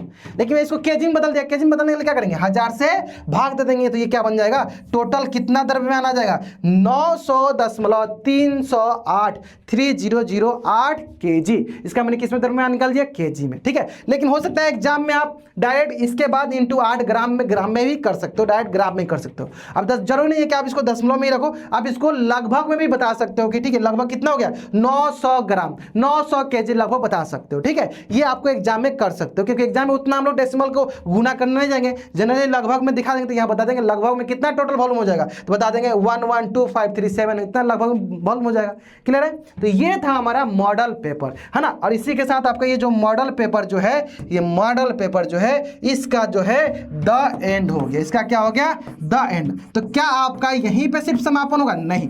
अब देखो होता क्या है, होता क्या, इतना करने के बावजूद, इतना अच्छे से बताने के बावजूद आपको समझा भी दिया, देखो कैसे कैसे आया। ठीक है, तो सबसे पहला बात कि इसको आप कहाँ से इसका पीडीएफ लोगे, कहाँ से इसका हैंड रिटन नोट्स मिलेगा, तो वो हम लोग नेक्स्ट टॉपर यूपी बोर्ड का जो टेलीग्राम का चैनल जो मैं अभी आपको दिखा दूंगा, उसको आप स्कैन करके टेलीग्राम चैनल पर जुड़ जाना। वहां पे जाके आपको इसका सारा हैंड रिटन नोट्स मिल जाएगा, ठीक है। मैं इसी वीडियो के डिस्क्रिप्शन में टेलीग्राम का लिंक भी डलवा दूंगा, वहां से आप जुड़ जाना और वहां पे जाके इसका हैंड रिटन नोट्स आपको सब कुछ मिल जाएगा, ठीक है। दूसरा क्या होता है कि सर जैसे मैंने बीच बीच में बहुत कुछ बताया कि इसका हमने सेम टू सेम अभय में करा रहे हैं, सिर्फ एक ही क्वेश्चन है, इस तरह के 1000 क्वेश्चन, इस तरह के 1000 क्वेश्चन, हजारों से ज्यादा क्वेश्चन प्रैक्टिस कर रहे हैं डीपीपी के थ्रू, टेस्ट के थ्रू, डीपीपी हर चैप्टर का डीपीपी क्लास में भी क्वेश्चन करा रहे हैं, उसका होमवर्क भी आपको दे रहे हैं साथ के साथ। हर क्लास के बाद मान लो एक क्वेश्चन कराते हैं, उसमें हम 4 क्वेश्चन होमवर्क में दे रहे हैं, साथ में डीपीपी में क्वेश्चन करा रहे हैं, टेस्ट में करा रहे हैं, उसका अलग से डाउट क्लास लगा रहे हैं, और ये सब कुछ एक ही जगह पर मिल रहा है। कहां पे? अपना अभय यूपी बोर्ड में। देखो तो अभी भी आपका कुछ भी बिगड़ा नहीं, अभी भी आपके पास बहुत समय है, आराम से आइए हमारे साथ जुड़ जाइए अभय यूपी बोर्ड में। आप जो भी सोचे होगे, जो भी सोच रहे होगे, इसमें जितनी भी डाउट है, क्यों डाउट आ रहा है? क्योंकि अभी तक आपने अच्छे से चीजें नहीं पढ़ा है, और उसको अच्छे से आपको पढ़ना है, और हमारे से पढ़ना है, अच्छे से पढ़ना है हमारे थ्रू, और हमारे जैसे बहुत सारे बेहतरीन फैकल्टी के थ्रू पढ़ना है, जो कि आपको पता ही है। नेक्स्ट टॉपर इसी के लिए फेमस ही है हम लोग। किस लिए फेमस है? इसी बेहतरीन फैकल्टी के लिए, बेहतरीन कंटेंट के लिए। ऐसा कंटेंट पढ़ के जाओगे जिसमें पढ़ने के बाद आपको कोई अदर मतलब मटेरियल की जरूरत नहीं पड़ेगी, बस यहाँ का कंटेंट पढ़ो, एग्जाम में आपका छपा छपा क्वेश्चन दिखेगा, ठीक है। चलो तो जैसे मैंने आपको बताया टेलीग्राम का लिंक, टेलीग्राम में जाने से पहले अभय यूपी बोर्ड में जल्दी जल्दी आ जाओ, ठीक है। चलो किसमें टेलीग्राम का लिंक कौन सा है हमारा? ये, इसको अभी के अभी आप स्क्रीनशॉट ले लो और यहाँ से जल्दी ज्वाइन कर जाओ। मैं जो भी हैंड रिटन नोट्स है मैं यहाँ पे प्रोवाइड करा दूंगा, और जितने भी हमारे यूट्यूब की जो फ्री क्लासेस हो रही है, यूट्यूब पे जितनी भी कंटेंट आ रही है, सबका लिंक कहाँ पे हम लोग शेयर करते हैं? टेलीग्राम पे, ठीक है। तो जल्दी आप टेलीग्राम पे भी ज्वाइन कर लो, और अभी भी आपके पास टाइम है, जल्दी से जल्दी आप कहाँ ज्वाइन कर दो? अभय यूपी बोर्ड में। ऐसे बोलते हैं ना, सुबह का भूला शाम को लौट जाए, तो उसे हम भूला नहीं बोलते हैं। तो यही बात है, जब भी आपको पता चला, जैसे ही आपको पता चला भाई यूपी बोर्ड के बारे में, वैसे ही आप जुड़ जाओ, इनरोल जरूर करा लो। इनरोल कराने के लिए आप सबसे आसान काम क्या कर सकते हो?